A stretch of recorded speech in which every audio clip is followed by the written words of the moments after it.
안녕하세요. 수타니파타 시간이 돌아왔네요. 부처님 가르침인 초기 경전 때묻지 않는 수타니파타를 시작했죠. 그래서 첫 번째 강의는 이미 올라갔고 이제 오늘은 두 번째네요. 근데 오늘은 또 이 수타니파타가 부처님의 초기 가르침이시잖아요. 부처님 가르침에 가장 근접한 후대의 사람들에 의해서 때가 타지 않은, 그죠? 그래서 이제 이걸 두 번째 시작을 하기 전에 이 부분에 대해서 한번 이야기하고 넘어가면 어떨까 하는 생각을 했어요. 바로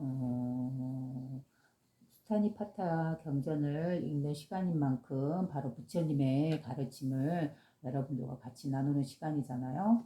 그분의 지혜를 또 깨닫고 역시나 우리의 삶에서 평화롭게, 그죠? 안락하게 마음을 쉬는 그러한 삶을 살기 위해서 이렇게 우리가 시간을 갖고 있습니다. 그래서 부처님 가르침의 가장 핵심적인 내용을 세 가지를 뽑아라 하면 이거는 이제 다소 약간 좀 딱딱한 이론적인 부분이 있어요. 그렇지만 어디까지나 부처님 가르침의 핵심을 가장 간단하게 표현한 것이기 때문에 여러분들에게 한번 또 이렇게 시작하기 전에 수타니파타를 시작하기 전에 또 한번 이야기를 나누는 것도 좋겠다라는 생각을 했어요. 그래서 잠깐 부처님 가르침의 핵심 가르침, 자, 그걸 갖다가 잠깐 짚어보고 또 나갈 거예요. 그죠?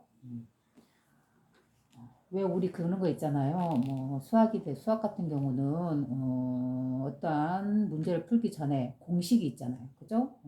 정확한 공식, 짧은 공식이 있어서 이 공식에 대입해서 이렇게 문제를 풀어 나가죠. 그러면은 그 어려운 문제를 해결하기 위한 가장 핵심적인 열쇠는 바로 공식을 알고 있는 거잖아요. 그와 마찬가지로 부처님 가르침의 경전이 수도 없이 많고 다양한 경전이 있고 다양한 말씀이 있으나 그 모든 거를 갖다가 이렇게 하나의 핵심으로 탁 몰아서 말을 해보라 하며 바로 부처님의 가르침인 이 세 가지로 뽑을 수 있어요. 그게 뭐냐면 삼법인이라고도 해요. 세 가지 법의 진리의 도장을 꽝 찍은 부처님의 말씀이다 해서 이 현상계의 진리를 세 가지로 표현한 것을 삼법인이라고 하고 세 가지이기 때문에 그 다음에 또 이걸 사법인으로도 표현을 해요. 근데 저는 이거를 사법인, 네 가지 법의 진리의 도장을 찍은 이 말씀, 간략한 이 핵심적인 말씀, 이걸 한번 여러분들에게 같이 말을 하고 같이 느껴보기로 해요. 그죠? 그래서 삼법인도 되고 사법인도 돼요. 근데 저는 사법인이 좀 더 여러분들에게 쉽게 설명할 수 있겠다 해서 사법인으로 말씀을 드립니다. 네 가지 법의 진리, 이 현상계에 대한, 그죠? 이 진리에 대한. 먼저 첫 번째가 재행무상이라고 해요. 재행무상이란 한자어인데요. 이걸 갖다 풀이하면 일체 모든 것은, 그죠? 일체 태어난 이 모든 것은, 우리 눈에 드러난 이 모든 물질들, 이 모든 생명들, 이 모든 자연들, 이 모든 우주 안에 그 모든 것들, 그죠? 이걸 갖다 일체 모든 것이라고 해요. 그래서 일체 모든 것은 무상하다라는 말이 바로 재행무상이라는 말로 한자어로 간략하게 표현을 해요. 그래서 이거는 이 세상에 이 현상계의 진리다 하고 도장을 꽉 찍은 부처님의 말씀이신 거죠. 진리의 말씀. 그래서 그 말 한마디는 뭐 결코 뭐 복잡하게 막 수많은 무슨 예를 들지 않더라도 늘 제가 말씀드렸던 이 꽃의 비유를 하자면 어때요? 태어나면 그 모습을 유지하다가 아름답게 그러다가 결국은 어때요? 이렇게 시들고 말죠. 그죠? 무상하게 시들어버리고 말죠. 태어난 것은 반드시 유지되다가 반드시 그 생로병사를 거쳐서 죽음을 맞이한다라고. 그죠? 이러한 진리는 어때요? 비단 식물이나 자연뿐인가요? 우리 인간도 마찬가지고. 그죠? 아까도 말씀드렸듯이 이다 크고 넓게 확장되어 나가면 이 우주도 마찬가지로 태어난 바가 있으면 유지되다가 소멸되고, 그죠? 생로병사를 거쳐서 생겨나고 유지되고 소멸되고, 또 우리의 몸도 태어나면 젊게 성장하고, 그 다음에 유지되다가 늙어서 병들고 죽고, 그죠? 뭐 이런 식물이나 자연물도 어때요? 생로병사, 태어나고 유지되다가 죽고, 이거를 무상하게, 그죠? 영원하지 않고 무상하게 늘 변화하죠. 그죠? 태어나고 죽고. 이게 바로 일체 모든 물질 세계, 이런 태어난 세계, 그죠? 일체 모든 세계, 이 우주를 포함해서, 그죠? 이거는 항상 있는 것이 아니다. 생로병사를 거쳐서 생겨나고 유지되고 결국은 소멸된다라는 거. 어때요? 이 진리, 부처님께서 말씀하신 이 진리의 도장을 꽝 찍은 부분 어때요? 여러분도 공감하시나요? 그렇죠? 그 다음에 두 번째 진리가 바로 그러나 무생법인을 또 말씀하셨어요. 그죠? 일체 모든 것은 변화한다라고 탁 도장을 찍고 또 그 반대의 말을 하셨어요. 뭐냐고요? 무생법인이라는 말을 했어요. 이 무생이라는 말은 역시 한자어인데요. 태어난 바가 없다 또는 생겨난 바가 없다라는 그런 뜻의 무생이에요. 무생법인이라고 말씀하셨어요. 그러면 여기서 무생법인이라 해서 태어난 바가 없다 하면 어때요? 바로 이 의식은 어떤 의식에서 말씀하신 걸까요? 그래요. 바로 열애의식. 그죠? 부처의 지위에 오르는 이 열애. 열애란 말은 부처란 말과 같은 말이에요. 또 이 말은 열애나 부처, 이 말은 내가 늘 했던 우리의 본성, 바로 우리의 큰 마음자리, 바로 이것과 같은 말이에요. 그것을 불교에서는 열애라고 표현했고 또는 부처라고도 표현한 거예요. 그래서 일체 모든 것은 무상하여 변하고 생로병사에서 사라진다라고 재행무상이라고 법의 도장을 찍어놓고 이제는 반대 말씀으로 무생법인이라고 말해요. 일체 태어난 바가 없다. 바로 나는 바로 이열의 지, 부처의 지, 본성의 자리에서 말하는 거죠. 나는 태어난 바가 없다라고 또 말을 해요. 즉 생겨난 바가 없다. 즉 생로병사를 거치지 않는다라고 말을 하는 거죠. 그죠? 바로 이 자리는 뭐예요? 바로 우리의 본성 자리요. 우리의 큰 마음 자리. 그죠? 바로 이 진리의 자리. 태어난 바가 없는 이열의 자리. 부처의 자리. 이 자리를 또 말씀을 하고 계시죠. 그죠? 자, 그 다음에 또 세 번째로 넘어가 볼까요? 그러면 세 번째 법은 일체계고라고 나와 있어요. 일체 모든 생명들아 태어난 모든 것은 일체 모든 것은 계고. 여기서 계고라는 말을 지금 보통 우리 이런 불교계에서나 사람들에게 해석하기를 일체 모든 것은 괴로운 것이다 라고 표현을 해요. 그러나 이 말은 저는 뭐라고 말을 해야 될까요? 저는 좀 다르게 해석을 하고 싶어요. 그죠? 기존에 모든 분들이 이렇게 해석을 했기 때문에 저는 이제 좀 더 저만의 새로운 시선으로 새로운 해석을 하자 그러면 저는 이렇게 표현하고 싶어요. 오히려 그 반대로 일체 모든 것은 괴로운 것이다가 아니고 일체 모든 것은 일체 모든 생명이나 모든 자연물들 그죠? 우리 사람을 포함해서 이러한 것들은 모든 괴로움에서 풀려났다라고 저는 말을 하고 싶어요. 그래서 이 괴자 일체 계고에서 보는 괴로움이죠. 그래서 이 괴자를 제가 한자에서 찾아봤더니 이렇게 자세하게 풍부하게 풀이되어 있지는 않은데 이 괴자를 이렇게 표현했더라고요. 다 모든 것이죠. 일체 모든 것이죠. 다 그다음에 모든 것 그다음에 함께 그죠? 그다음에 다 같이 또 두루 미치다라고 해요. 그래서 저는 왜 이거를 일체 모든 것이 괴로움에 속해 있다라고 말하지 않고 오히려 그 반대로 일체 모든 생명들이 모든 것이 괴로움에서 풀려났다라고 그 반대 말을 하는 이유는 뭘까요? 바로 이 무생법인의 자리. 그죠? 이 무생법인의 자리에서 보면 어때요? 이 본성 자리에서 본다 하면 어때요? 그 모든 우리는 생각이나 개념이나 틀에서 벗어나 있는 상태잖아요. 그죠? 바로 열의 지위는 본성지이고 부처의 지위죠. 이 지혜, 이 무생법인의 부처 지위인 열의 눈으로 딱 본다면 어때요?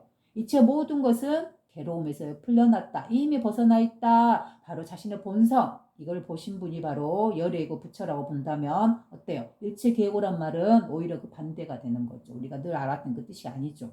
일체 모든 것은 오히려 괴로움에서 풀려났다라고 해석을 하는 게 이 부처님 말씀에 이 진리의 도장에 맞는 말씀인 것 같아요. 그죠?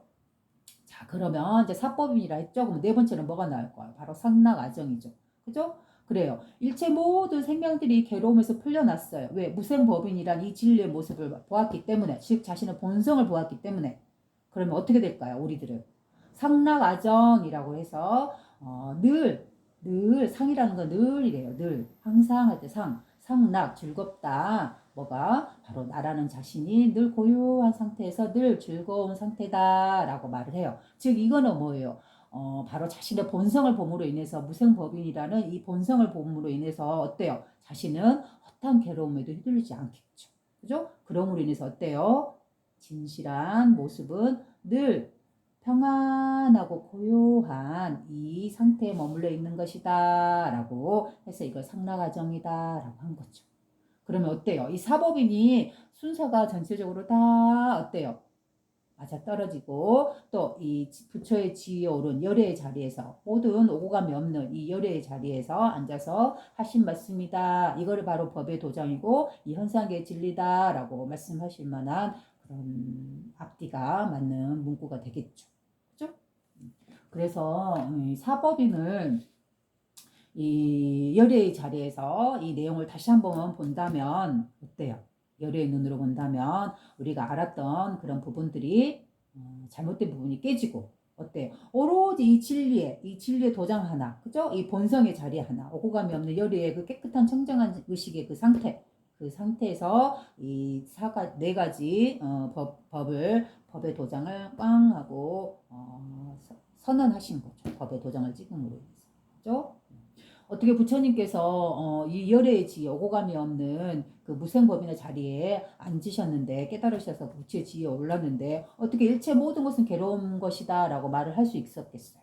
그건 아니겠죠. 오히려 우리 중생, 이 자신의 본성이자 열애의 지혜에 이르지 못한 사람들이 오히려 일체 모든 것은 괴로움에 빠졌다, 괴로운 것이다 라고 해석할 수 있는 것이죠. 이거를 일체 계고를 일체 모든 것은 괴로움에 빠져 있다라는 이 이체 우리의 세상은 괴로운 세상이다라고 말을 할 수 있었던 이유는 기존의 이유는 어디에서 시작된 것일까요? 제가 생각을 해보니까 재행무상이라는 말에서 아마 그 말에서 이 뜻을 받지 않았나 하는 생각을 해요. 그죠? 일체 모든 것은 무상하여 변한다라고 해서 그래서 이 무상해서 변하기 때문에 일체 모든 세상은 괴로움이다라고 해석을 한 것 같아요. 근데 이건 어때요? 아주 단순한 일차적인 생각일 뿐이죠. 해석이죠. 그죠? 분명히 이 세 가지 법의 도장, 네 가지 법의 도장, 이 진리다 하고 찍은 거에서는 어때요? 일체 모든 것은 괴로움이다 라고 부처님께서 과연 말씀하셨을까요? 이 본성의 자리에서 보았기 때문에, 이 열의의 자리에서 보았기 때문에 어때요? 일체 모든 것은 오히려 그 모든 괴로움, 스스로 괴로움이라고 불렀던 거기에서 모두 풀려났다 라고 오히려 이렇게 해석하는 것이 오히려 법의 도장이 더 맞습니다. 왜냐고요? 바로 무생법인의 자리이기 때문에 우리 이 모든 생명들, 그죠? 바로 이 무생법인의 자리, 그죠? 태어난 바가 없는 이 자리, 오고감이 없는 이 자리, 그죠? 열의 여고, 오고감이 자유롭다, 오고감이 같다, 오고감이 한결같다. 그 말은 즉 오고감이 없다라는 뜻이죠. 그 말을 달리 말해서 뭐라고 말해요? 무생법인, 태어난 바가 없다. 그래서 여기서 무생이라 하면 태어난 바가 없다 하는 말은 두 가지 측면이 있어요. 바로 우리의 몸을 갖고 태어난 바, 이러한 태어난 바가 없다라고 말을 하는 거고 또 하나의 측면은 뭐냐면 나의 감정 상태. 그죠? 그 모든 괴로움들, 슬픔들, 그 모든 감정들을 일어났으나 그러나 진실한 모습은 일어난 바가 없다라고 하는 이 자리. 그죠? 그걸 갖다 무생법인의 자리다라고 하는 거죠. 태어난 바가 없는 바로 이 자리. 그렇죠? 그래서 이 사법인을 이렇게 바라본다 하면은 오히려 부처의 자리에서, 부처의 눈에서, 열애의 지위에서, 그죠? 이 자리에서 다시 이걸 해석할 수 있는 부분이죠. 그죠? 그래서 이 상락아정이란 말도 어딘 데서는 쓰기도 하고 어디에서는 쓰지도 않는데 이거는 들어가야 맞아요. 왜냐하면 무생법인과 서로 짝하기 때문에 무생법인을 뒷받침해주는 말이기 때문에 상락아정 이 말은 바로 뭔 말이에요? 무생법인과 상락아정은 바로 자신의 본성자리를 말하고 있는 거예요. 그렇기 때문에 어때? 우리의 본성을 봄으로 인해서 일체 괴고가 되는 거죠. 모든 괴로움에서 오히려 풀려났다. 모든 생명들이 모든 괴로움에서 벗어나는 그러한 영향을 두루미치셨다. 바로 무엇이? 바로 부처님의 사법이니. 그죠? 이 현상계의 진리를 보신 그 법의 눈으로서 이 현상계를 보고 법의 도장을 딱 찍은 그런 내용이 되는 거죠. 자, 그 다음에 또 하나 더 말씀드리면 또 이게 바로 부처님의 가르침에 그 많은 경전과 그 많은 언어들이 가르침이 있더라도 그걸 갖다가 핵심적으로 추출해서 세 가지를 말해라 해라 하면 바로 그 첫 번째가 바로 이 사법인이에요. 그렇죠? 그 다음에 두 번째는 뭘까요? 바로 사성제예요. 사성제란 뭐냐면 바로 네 가지 성스러운 진리 그런 뜻이에요. 그렇죠? 그래서 사성제는 고진멸도라고 보통 말을 해요. 한자로. 근데 고라는 건 뭐예요? 괴로울 고예요. 그래서 모든 괴로움은 뭐예요? 모든 괴로움은 집착에서 시작되니 집착이란 뭔 말이에요? 바로 탐욕이죠. 우리 6가지 이 감각에 의해서 휘둘려서 탐욕에 빠지는 삶. 이게 바로 괴로움이죠. 그죠? 탐욕이란 말은 다른 말로 해서 집착이에요. 그죠? 내가 원하는 이 6가지 감각을 향해서 쫓아서 내가 더 느끼고 싶고, 더 가지고 싶고, 더 향유하고 싶고, 더 누리고 싶고, 더 자극적인 걸 원하고, 그죠? 내 걸 더 부풀려 하고 하는 이러한 6가지 감각에 휘둘리는 것. 심지어서 정치적인 것까지. 그죠? 아무리 진리다 하더라도, 아무리 선한 진리의 모습이다 하더라도, 그것마저도, 집착으로 여겨요. 거기에 집착하게 되면. 그죠? 왜냐면, 이것만이 진리다, 이거는 정말 진리다 하면 이것이 아닌 다른 부분과는 어때요? 비교가 되겠죠. 그죠? 진리와 비진리로 나누어지는 것이겠죠. 그래서 부처님께서는 아무리 진리라 하더라도 이것마저도 깨요. 이것도 역시 상이다고 깨버려요. 그래서 오로지 순수한 상태. 그죠? 청정한 상태, 어떤 때도 묻지 않아. 어떤 사람의 생각이나 개념이나 틀이나 지식이나 언어나 또는 법이라든가 진리라든가 이러한 것마저도 들어올 수 없는 청정한 자리로 만들어버려요. 그래서 이거 자체가 왜 그렇게 하셨냐면 우리의 본성의 모습이 바로 그러하니까. 그죠? 왜? 바로 순선 악의와 같은 그런 때묻지 않은 의식으로 이 세상을 보기 때문에. 그죠? 그래서 모든 괴로움은 바로 그거 괴로움을 고라고 하고, 그 다음에 집착에서 시작되니 바로 고집. 그 다음에 괴로움을 멸하는 길은 뭐예요? 멸성제라고 그러죠. 멸하는 길은 바로 뭐냐? 진리를 봄에 있다. 즉 진리란 자신의 본성이에요. 그죠? 그래서 이게 진리는 달리 말해서 도라고도 표현하죠. 진리, 도. 그죠? 그래서 진리를 봄에 있다라고 해요. 그죠? 본다는 건 바로 깨닫는다 말도 같은 말이죠. 그래서 저는 이 부처님의 핵심적인 가르침에서 두 번째면 사성제인데 이 사성제는 고진멸도로 표현을 해요. 간략하게. 그래서 모든 괴로움은 집착하면서 시작이 되니 이 괴로움을 없애는 길은 뭐예요? 바로 진리를 봄에 있다. 바로 즉 자신의 본성을 봄에 있다라고 해요. 그렇죠? 그래서 우리가 생각하는 그 모든 괴로움은 어때요? 자신만의 나라는 객체 안에 갇혀서 내가 갖고 있는 이 6가지 감각을 활용해서 나만의 스스로 자신만이 갖는 그러한 해석으로 인해서 그렇죠? 자기 스스로 괴로움에 빠지는 거죠. 이거는 괴로움이다. 이거는 슬픔이다. 이거는 기쁨이다. 이건 아픔이다. 그죠? 이거는 때는 좋은 것이다. 이건 나쁜 것이다. 이거는 선한 것이다. 이건 악한 것이다. 이거는 좋은 것이다. 선한 것이다. 귀한 것이다. 나쁜 것이다. 그죠? 이런 식으로 분별하는 이러한 의식은 뭐예요? 이 진리에서 우리 본성에서 멀어진 거죠. 그죠? 오로지 우리의 본성은 어때요? 어떠한 판단이 없죠. 어떠한 우리 스스로 만들어낸 생각에 갇히지 않는 순수한 의식 그 자체라 했잖아요. 그죠? 그렇기 때문에 어때요? 우리가 부르는 그 모든 괴로움이라든가 그런 집착이라든가 이러한 것들은 다 자신이 스스로 만들어낸 거예요. 스스로 잘못 보고 스스로 잘못 판단하고 스스로 잘못 생각해서 어때요? 잘못 생각하고 잘못 판단했기 때문에 잘못 말이 나오고 잘못 말을 했기 때문에 잘못 행동으로 나아가고 그리고 잘못된 행동이 결국은 자신을 괴로움에 빠지게 만드는 거겠죠. 자신의 삶이. 그래서 이 사성제가 바로 아주 간단하게 그죠? 우리가 보는 그 모든 불교 경전의 가장 핵심적인 가르침을 말로 해라면 고진멸도고 그 고진멸도란 무슨 뜻이냐? 모든 괴로움은 집착에서 시작되니 바로 괴로움을 떠나기 위해서는 뭐나? 괴로움을 풀기 위해서는 바로 진리를 봄에 있다. 즉 뭐예요? 본성을 봄에 있다라고 해요. 우리는 그 수많은 억측과 수많은 잘못된 생각 안에 우리는 스스로 갇히잖아요. 그죠? 스스로 판단하고 스스로 거기 자신의 삶에 더 씌우고 색칠하고 그죠? 다양하게 해석해요. 스스로. 근데 그 해석이나 보는 것, 자신의 삶을 보는 게 있어서 정확하게 보지 못하고 바로 이 순수한 본성의 눈으로 보지 못하고 우리는 자신의 개체 안에 갇힌 나라는 몸 안에 갇힌 6가지 감각을 활용해서 보기 때문에 어때요? 이 물질계의 특성인 6가지 감각에 들어가 있을 때는 오로지 나만이 중요하고 나의 생각이 맞다고 생각하는 이런 좁은 나만의 개체 안에 갇히게 되잖아요. 그죠? 그러므로 인해서 우리는 진실한 모습을 볼 수가 없는 거죠. 이 현상에 대해서 자신의 삶에 대해서. 그죠? 그래서 자기만을 위해서 자기만을 위하는 나만의 행복과 나만의 탐욕을 위하는 그런 입장에서 물질의 특성에서 보기 때문에 잘못 볼 수가 없는 거죠. 자신의 삶을. 그래서 이렇게 잘못 보고 잘못 해석하고 잘못 생각함으로 인해서 잘못 행동이 나온다. 이 잘못된 행동으로 인해서 자신의 괴로움에 빠지게 된다라고 보는 거죠. 그래서 이 사성제라는 이 진리에 대해서 첫 번째는 진리적인 관점에서 이렇게 말씀을 했다면 이 사성제는 또한 두 가지 점이 있어요. 하나는 진리적인 이런 측면이 있다면 하나는 또 중도적 관점으로 보는 그러한 특성이 있어요. 사성제는. 바로 어떤 걸까요? 즉 괴로움은 집착에서 시작된다. 그죠? 고집, 이게 괴로움은 집착에서 시작된다. 그래서 괴로움은 집착에서 시작이 돼요.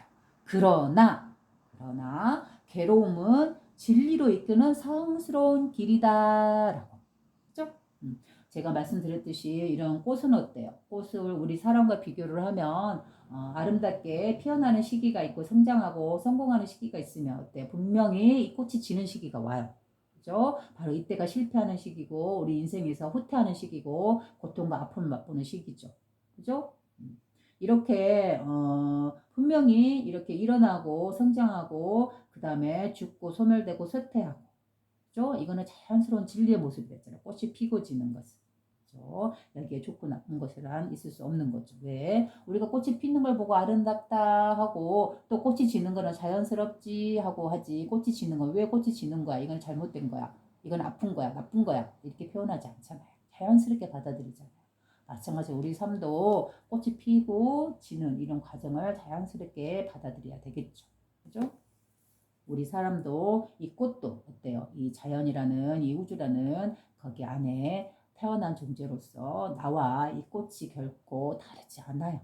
똑같은 이 진리에서 태어난 똑같은 동등한 존재일 뿐이죠. 그죠? 우리 사람은 귀하고 꽃은 귀하지 않다라고 보는 것부터가 이거는 잘못된 시각이죠. 그죠? 어디까지나 이 본성의 순수한 눈, 이 순수한 눈, 열의 부처의 지혜의 눈으로 보면 사람과 이 꽃은 하등 다름이 없어요. 똑같은 이 하나의 마음 안에서 태어난 똑같은 생명일 뿐이죠. 그죠? 그래서 이 사성제, 고진멸도라는 거, 즉 사성제의 진리적인 관점에서 본다 그러면 모든 괴로움은 집착에서 시작되니 괴로움을 멸하는 길, 괴로움을 해결하는 길은 바로 본성, 진리를 봄에 있다. 말을 하고 또 이 사성제의 중도적인 관점이 있어요. 바로 괴로움은 집착에서 시작된다. 그러나 그 괴로움이라는 것은 어떠냐 하면 바로 진리로 이끄는 성스러운 길이다. 오히려 괴로움을 피하고 맞이하고 싶지 않게 느끼지 않게끔 오히려 괴로움이라는 것은 나를 진리로 이끄는 성스러운 길이다라고 이렇게 볼 줄 아는 관점. 바로 이게 중도적 관점이죠. 그죠? 우리는 괴로움을 우리 삶에서 정말 피하고 싶은 존재이잖아요. 그죠? 절대 경험하고 싶지 않고 당하고 싶지 않은 존재 그런 것 대상이죠. 괴로움이라는 거. 그러나 어때요? 괴로움은 또 한쪽에 그런 측면이 있지만 분명히 또 이 괴로운 시절을 우리가 이겨내고 이렇게 자신의 삶의 수행의 과제를 오히려 삼아서 자신의 삶을 좀 더 넓고 깊게 한 단계 더 올라가는 그런 차원으로 승화시켰다 하면 어때요? 이 괴로움은 오히려 자신에게 아주 좋은 아주 성스러운 길로 안내하는 그런 주인공이 되는 것이죠. 그죠? 이와 같이 보는 걸 중도적 관점이라고 봐요. 그죠? 하나의 현상을 어느 한쪽으로 다 좋다 또 결정을 지어서 좋은 쪽으로 치우친다든가 하나의 현상을 보고 나쁘다 해서 나쁘다는 거에 치우쳐서 거기에 집착하고 빠져든다든가 이렇게 보는 것은 어때요? 중도적으로 보는 게 아니죠. 바로 괴로움이라는 거 이 하나를 보더라도 어때요? 이거는 중도적이에요. 그죠? 괴로움은 누구에게나 찾아가요. 누구에게나. 우리 사람도 그렇고 모든 생명도 마찬가지고. 이러한 꽃들은 언제 괴로움이 올까요? 바로 환경이 기후나 날씨나 이러한 것들이 태풍이 몰아치고 소나기가 쏟아지고 눈이 오고 그죠? 강한 바람이 막 몰아치고 이럴 때는 어때요? 이 꽃의 식물에게는 분명 좋은 환경이 아니고 이 꽃으로 보면은 자신의 그 순간이 그 과정이 힘든 과정이 되겠죠. 바로 우리 인간의 때로 붙여서 본다면 바로 꽃에게는 그 과정이 괴로움이라는 힘든 시기를 겪고 있는 것이겠죠. 그죠? 이 세상의 모든 만물은 이러한 시기를 겪어요. 그죠? 평탄한 봄과 같은 그런 아름다운 편안한 시기가 있다면 분명히 여름과 같은 태풍이 치고 소나기가 내려오고 그죠? 꽃이나 가지가 상할 수밖에 없는 이런 시기를 거치죠. 그리고 또 가을이 되면 어때요? 서리가 내려서 잎을 지게 만들고 꽃을 지워버리고 1년 한 해 동안 그렇게 고생해서 피웠던 이 꽃을 어때요? 열매를 이렇게 떨어뜨리는 그렇죠? 이러한 상황이 다가오잖아요. 그리고 마지막 가을이나 겨울이 되면 어때요? 자신의 몸을 유지하고 싶으나 어때요? 꽃은 비록 이렇다 할지라도 이 몸과 줄기야 이 이파리들, 이 몸 자체는 유지하고 싶어도 이 설이라든가 이 가을이라든가 겨울이 온다는 건 어때요? 가만 놔두지 않죠. 그죠? 부단히 꽃은 유지하고 싶으나 이 계절은 그만 잎마저 줄기마저 모두 다 내려놓으라고 말라서 비틀고 결국은 이 겨울바람에 휑하니 날아가서 자신이 피어 있었다는 것조차 잊어먹을 정도로 아주 깨끗하게 비워버리죠. 이 땅 위에서 사라져 버리잖아요. 마치 그런 모습이 어때요? 우리 살아가는 우리의 사람의 모습과도 똑같잖아요. 그죠? 이와 같이 본다면 우리 사람이나 이 꽃이나 이 진리라는 이 현상계 안에서 결코 다르지 않죠. 똑같은 삶을 살고 있어요.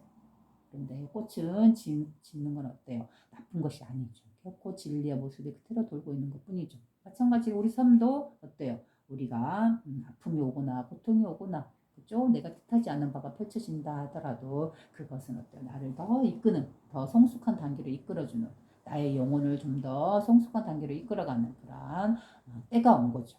그러한 의미로 보면 괴로움이나 고통은 어때요?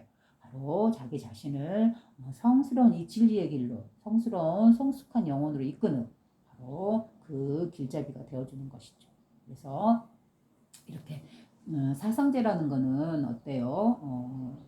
바로 괴로움이라는 것이 오히려 우리가 생각하는 그런 해피할 대상이 아니라 오히려 우리를 성스러운 진리로 이끄는 성숙한 영혼으로 이끌어주는 그런 중요한 길잡이가 돼준다라는 이런 안목, 그죠? 이런 안목을 바로 중도적 안목이라고 해요. 그래서 사상제 진리적인 관점도 있고 중도적으로 보는 관점도 있다. 그 다음에 또 이제 그 다음에 부처님 가르침의 세 가지 진리 중에서 하나는 이거 사법인, 그 다음에 두 번째는 사성제, 마지막은 팔정도예요. 팔정도. 팔정도란 뭐냐면은 여덟 가지 바른 길이에요. 즉 이 말은 우리가 삶이라는 이 현장을 통해서 이 삶 자체가 그대로 수행이 되는 거예요. 우리는 보통 수행한다 그러면은 어떤 종교나 어떤 그러한 데서 이렇게 그러한 사람, 그러한 뭐 기독교적인 또는 불교적인 어떤 종교적인 신자가 되고 거기 아주 집중해서 살아야지만이 그러한 사람들만이 수행을 한다라고 생각을 하잖아요. 근데 그게 아니죠. 우리는 결코 머리를 깎거나 어떠한 종교에 들어가거나 그죠? 어떠한 뭐 그러한 단체에 들어가 있지 않더라도 우리는 우리가 삶을 살아봐서 알잖아요. 우리 삶 자체가 그대로 우리는 수행을 하고 있는 거예요. 그죠?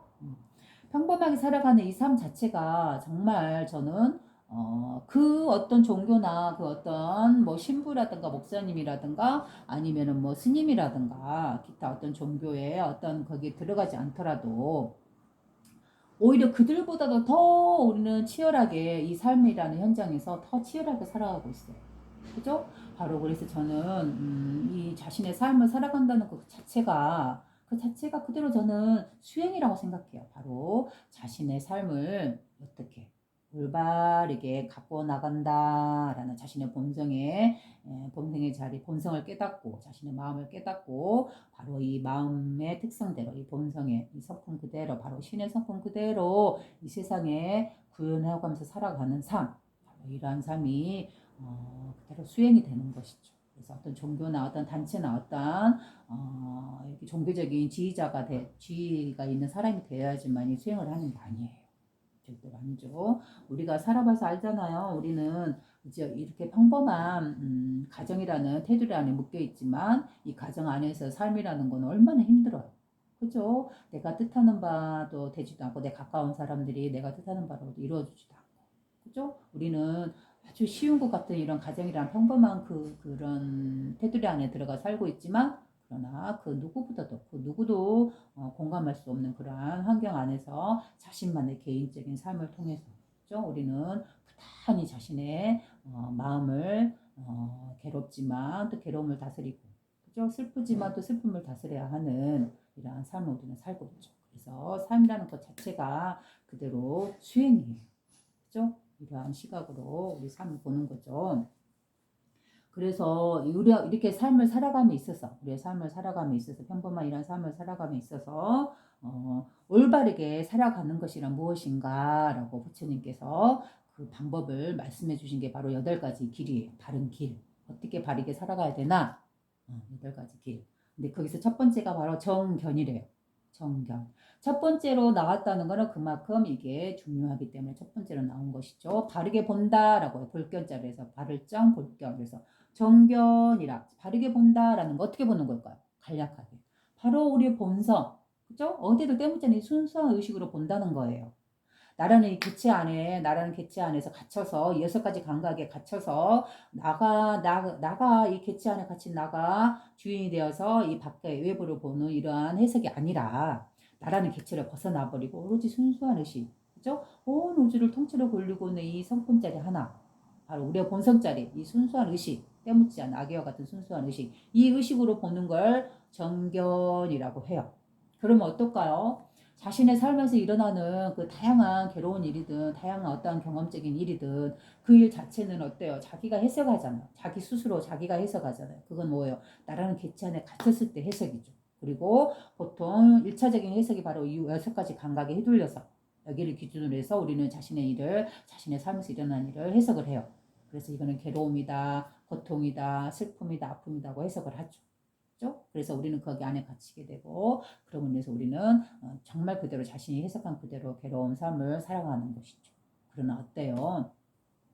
아까 부처님께서 처음에 첫 번째 지에서 이 4가지 법인, 사법인을 말을 했을 때 이 현상계의 진리에 대해서 말했을 때 어때요? 무생법인, 그 다음에 상락아정이라는 이 2가지 말씀을 하셨죠. 무생법인이라 뭐예요? 태어난 바가 없다. 즉 이 몸을 갖고 태어나서 살아가고 있으나 진리의 측면에서 보면 바로 오고 가는 열의지 이 자리에서 보면 나는 이 몸을 갖고 태어났으나 동시성으로서 나는 태어난 바가 없다라고 말을 해요. 그래서 여기서 태어난 바가 없다라고 하는 말은 바로 이 드러나지 않는 비물질계, 그죠? 이 정신이요, 마음이요, 영혼이요 하는 이 자리, 우리의 본성 자리, 이 텅 비는 허공과 같은 이 존재, 여기에서 만물이 태어났듯이 우리도 태어났잖아요, 그죠? 그래서 이렇게 몸을 갖고 태어났으나, 그래서 우리 개체로 태어나서 분명히 이 현상에 우리는 살아가고 있어요. 이게 사실이죠. 그러나 동시성으로서 진리의 측면에서 보면 바로 이 진리의 자리, 본성의 자리, 텅 비는 허공과 같은 이 자리, 이 자리에서 우리는 움직인 바가 없다라고 해요. 바로 부동의식이라고 하죠. 이 자리를 청정의식이고 바로 이 자리에서 보면 우리는 태어난 바가 없는 거예요. 그렇죠? 바로 무생법인이요. 태어난 바가 없기 때문에 어때요? 우리는 어떠한 움직임이 없는 고요한 상태. 그죠? 바로 이 상태를 상락아정이다 해서 항시 즐겁고 편안하고 고요한 안식처와 같은 그죠? 이러한 자리다라고 말을 해요. 그러면 이 자리에서 보면 어때요? 내가 어떠한 삶을 살았다 한들, 내가 어떠한 삶을 몇 번 태어나고 죽었다 한들, 이 우주가 아무리 태어나고 죽고를 무수히 반복했다 한들, 또 우리의 감정이 아무리 하루에도 12번씩 오고 간다 한들, 수많은 감정이 휘둘렸다 한들, 어때요? 진실한 모습 하나는 뭐예요? 바로 열애의 자리죠. 오감이 없는 무생법인의 자리요. 상락아정, 우리의 본성의 자리이잖아요. 그죠? 바로 이 자리를 보는 것. 바로 이 자리를 보는 것을 자신의 본성을 깨닫는다. 본성을 본다. 자신의 마음을 깨닫는다. 라고 하는 거예요. 그래서 바르게 본다 했을 때 정견으로 본다 함은 바로 이 본성의 자리에서 본다는 거예요. 그럼 어때요? 나가 갖고 나라는 개체 안에서 이렇게 생각하고 있는 이 6가지 감각으로 생각하고 있는 그 생각 자체가 어때요?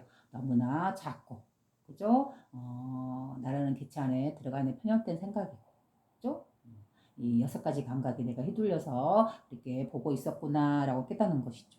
바르게 본다는 거, 정견이라는 거는 거기서 또 벗어나고 그 모든 상태를 깨고 보면 어때요? 그 모든 해석이나 개념이나 틀이나 괴로움이나 아픔이나 고통이나 그런 것은 단지 해석일 뿐이에요. 인간 스스로 만들어서 붙여낸 개념일 뿐.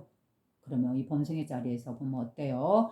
그저 다양한 일을 경험하고 있을 뿐이에요. 거기에 그 경험에는 괴로움의 경험이네, 이건 기쁨의 경험이네, 이건 아픔의 경험이네, 이건 고통의 경험이네, 이거는 행복의 경험이네 라고 구별 짓는 것은 누가 짓는 거예요? 인간 스스로 개념에 의해서 그렇게 짓는 것 뿐이에요.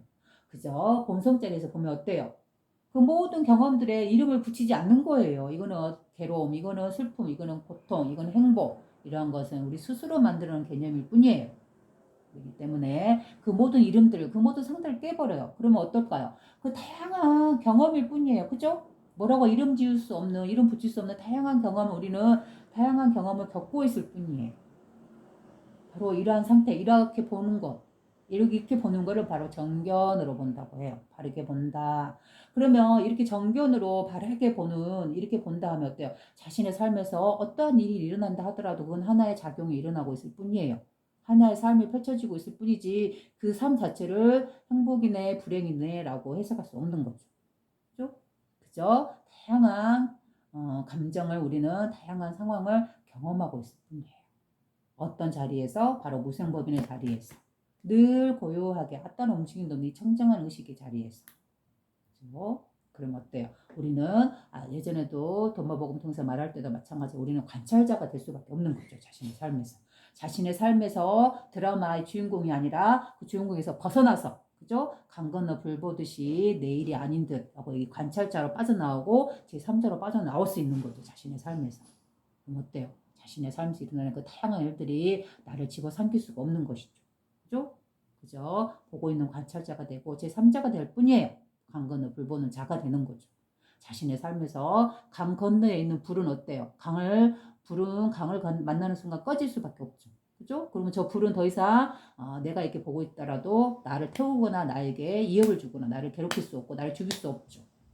그래서 바로 강 건너 불을 보듯이 제3자가 되고 객관자, 바로 관찰자가 되는 거죠. 그죠? 이 관찰자의 시점으로 이렇게 자신의 삶을 경험을 하고 있어요. 그러면 이 모든 경험들이 다양한 감정들이 나를 결코 무너뜨릴 수 없는 거죠. 나를 어떤 감정에 빠뜨릴 수 없는 거죠. 바로 이게 선정이고 바로 열애의 지혜, 부처님의 지혜. 바로 이게 선정의 지혜예요. 별다른 어떠한 방법이 있을 것이다 라고 생각하는 건 그거는 잘못된 편견이에요. 바로 이 흔들림 없는 부동의 청정한 열의 의식에서 있음이라는 의식 하나에서 보고 있는 이 의식에서 어때요? 자신의 다양한 일들을 경험하고 있을 뿐이에요. 거기에 어떤 해석을 붙이지 않고. 그죠? 그러면 어때요? 이 사람은 보고 있는 이 관찰자로 보고 있는 사람은 그 모든 일들이 일어나더라도 이 사람을 결코 무너뜨릴 수 없어요. 괴로움이든 어떤 감정이든 간에. 그죠? 그저 자신의 삶을 다양하게 경험하고 있을 뿐이에요. 바로 뭐와 같아요? 이 순간. 바로 그래요. 이 본성, 순수하게 빛나고 있는 이 의식 하나. 이 의식은 그대로 모든 삶을 경험하고 있을 뿐이에요. 거기에 어떠한 좋다, 싫다, 괴로움이다, 슬픔이다 이런 감정, 이런 개념, 이런 것 자체가 없기 때문에. 바로 우리의 본성의 모습이 바로 이러하기 때문에. 늘 우리가 갖고 있는 우리 본성, 우리가 늘 한순간도 벗어날 수 없는, 그죠? 바로 이 순수한 의식, 본성. 태어나면서 가지고 태어나고 이 본성 안에서 살아가다가 결국 이 본성의 자리, 이 그늘의 자리로 우리 되돌아간다 했잖아요. 그러니 우리는 늘 이 본성 안에서, 이 순수한 의식 안에서 어떤 움직임이 없는 이 무생법인의 자리에서 우리는 한순간도 벗어날 수가 없어요. 바로 이렇게 보는 것, 이 청정한 자리를 보는 것. 우리는 어떤 감정을, 어떤 삶을 살더라도 늘 이 청정 자리에서 결코 벗어난 적이 없다는 것. 바로 이게 무생법인의 진리고, 이거를 부처님께서는 이렇게 법의 도장을 찍으신 거예요. 그래서 바르게 본다라는 거, 바로 어떤 삶을 살든 어떤 경험을 했든 바로 정견으로서 어떤 감정에 물든 거 없이 청정하게 늘 청정한 상태였다는 거. 그리고 또한 앞으로도 우리가 어떤 삶을 살아간다 하더라도 늘 청정한 상태로서 그대로 있을 뿐이라는 거. 마치 뭐와 같이 이 시간이 정지되어 있는 것과 같이. 그죠? 바로 지금이라는 이 현재에 존재하고 있는 이 의식. 바로 내가 이렇게 보고 있는 의식. 그죠? 여러분도 역시 이 말을 이렇게 듣고 있는 의식. 바로 두 번째 해석에 떨어지지 않은 첫 번째 이 고유하게 느끼고 알아채고 있는 이 의식 하나. 바로 순수한 아기와 같은 의식. 그죠?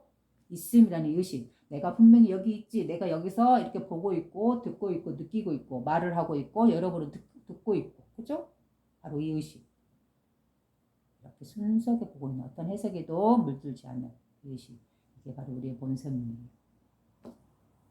이걸 갖다 이렇게 보는 거. 자신의 삶을 이렇게 보는 거. 그렇죠? 그 어떤 삶에도 결코 흔들림이 없는, 움직임이 없는 부동의 청정한 의식인 상태라는 거. 늘. 그죠? 그 다음에 이게 바르게 보는 정견이고, 그 다음에 정사유. 바로 이렇게 바르게 보았을 때는 어떻게 돼요? 바른 생각을 이어서 나가겠죠. 그죠? 이렇게 바른 생각을 했다 그러면 어떻게 되겠어? 바른 생각을 했기 때문에 바른 언어가 나오겠죠. 그래서 정어, 그 다음에 정어 다음에는 그 다음에 정업이라 해서 바른 행동. 그죠? 바르게 보고 순수하게 보고 거기에 대해서 바르게 생각하기 때문에 정사유. 그 다음에 그 바른 생각으로 인해서 바른 말을 하게 돼요. 정어. 그죠? 그 다음에 바른 말을 함으로 인해서 어때? 행동이 바르게 나가는 거겠죠. 정업. 그 다음에 또 바른 행동을 했기 때문에 어때요? 자신의 삶이 바른 삶으로 이끌어지겠죠. 그래서 이걸 정명이라 하고 그래요. 자신의 삶이 이렇게 바르게 나아간다 하면 바로 바르게 정진해 나아가는 삶이 되는 거죠. 그래서 바른 정정진이다 하고 또 이렇게 6가지 정견, 정사유, 정어, 정업, 정명, 정정진 이렇게 6가지 삶을 통해서 이 6가지를 늘 자신의 삶에서 늘 알아차리고 있는 상태, 염하고 있는 상태, 늘 염하고 있는 상태 이걸 정념이라고 해요. 그렇죠? 자신의 삶을 늘 바르게 보고 바르게 사유해서 바른 말을 하고 그다음에 바르게 말을 함으로 인해서 바른 행동으로 이끌어가고 바른 행동으로 나아감으로 인해서 자신의 삶이 바르게 되고 그다음에 자신의 삶을 바르게 됨으로 인해서 바르게 정진해 나간다라고 하는 거죠. 자신의 삶의 수행을.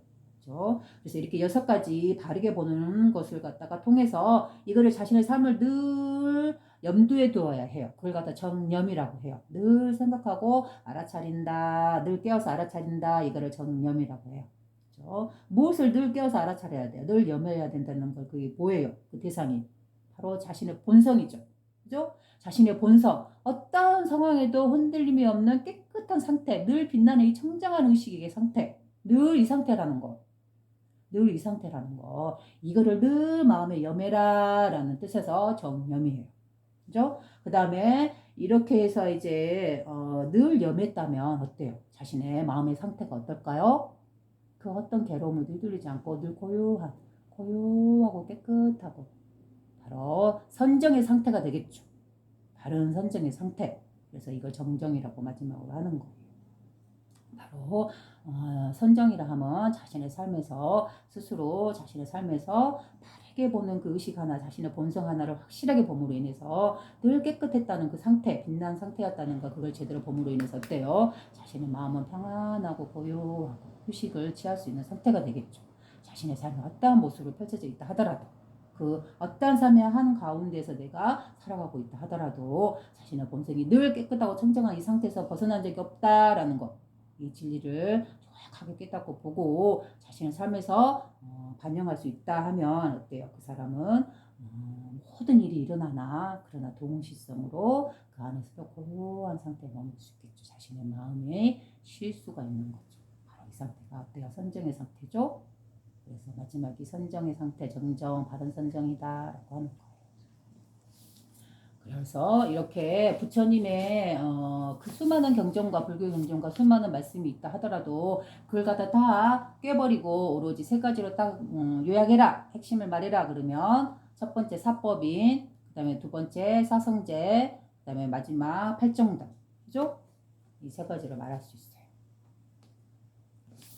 그래서 그리고 이제 물론 이렇게 이제 간단하게 이렇게 요약을 했지만 이제 우리는 어때요? 바로 이 수타니파타를 통해서 부처님께서 이러한 핵심적인 3가지 진리를 이렇게 선언했고 또 이러한 개인과 개인이 부처님과 개인이 만나서 서로 대화하듯이 이야기를 나누고 또 어때요? 이렇게 시로서 온율적인 시로서 간결하게 또 사람들에게 이야기를 해주고 그죠?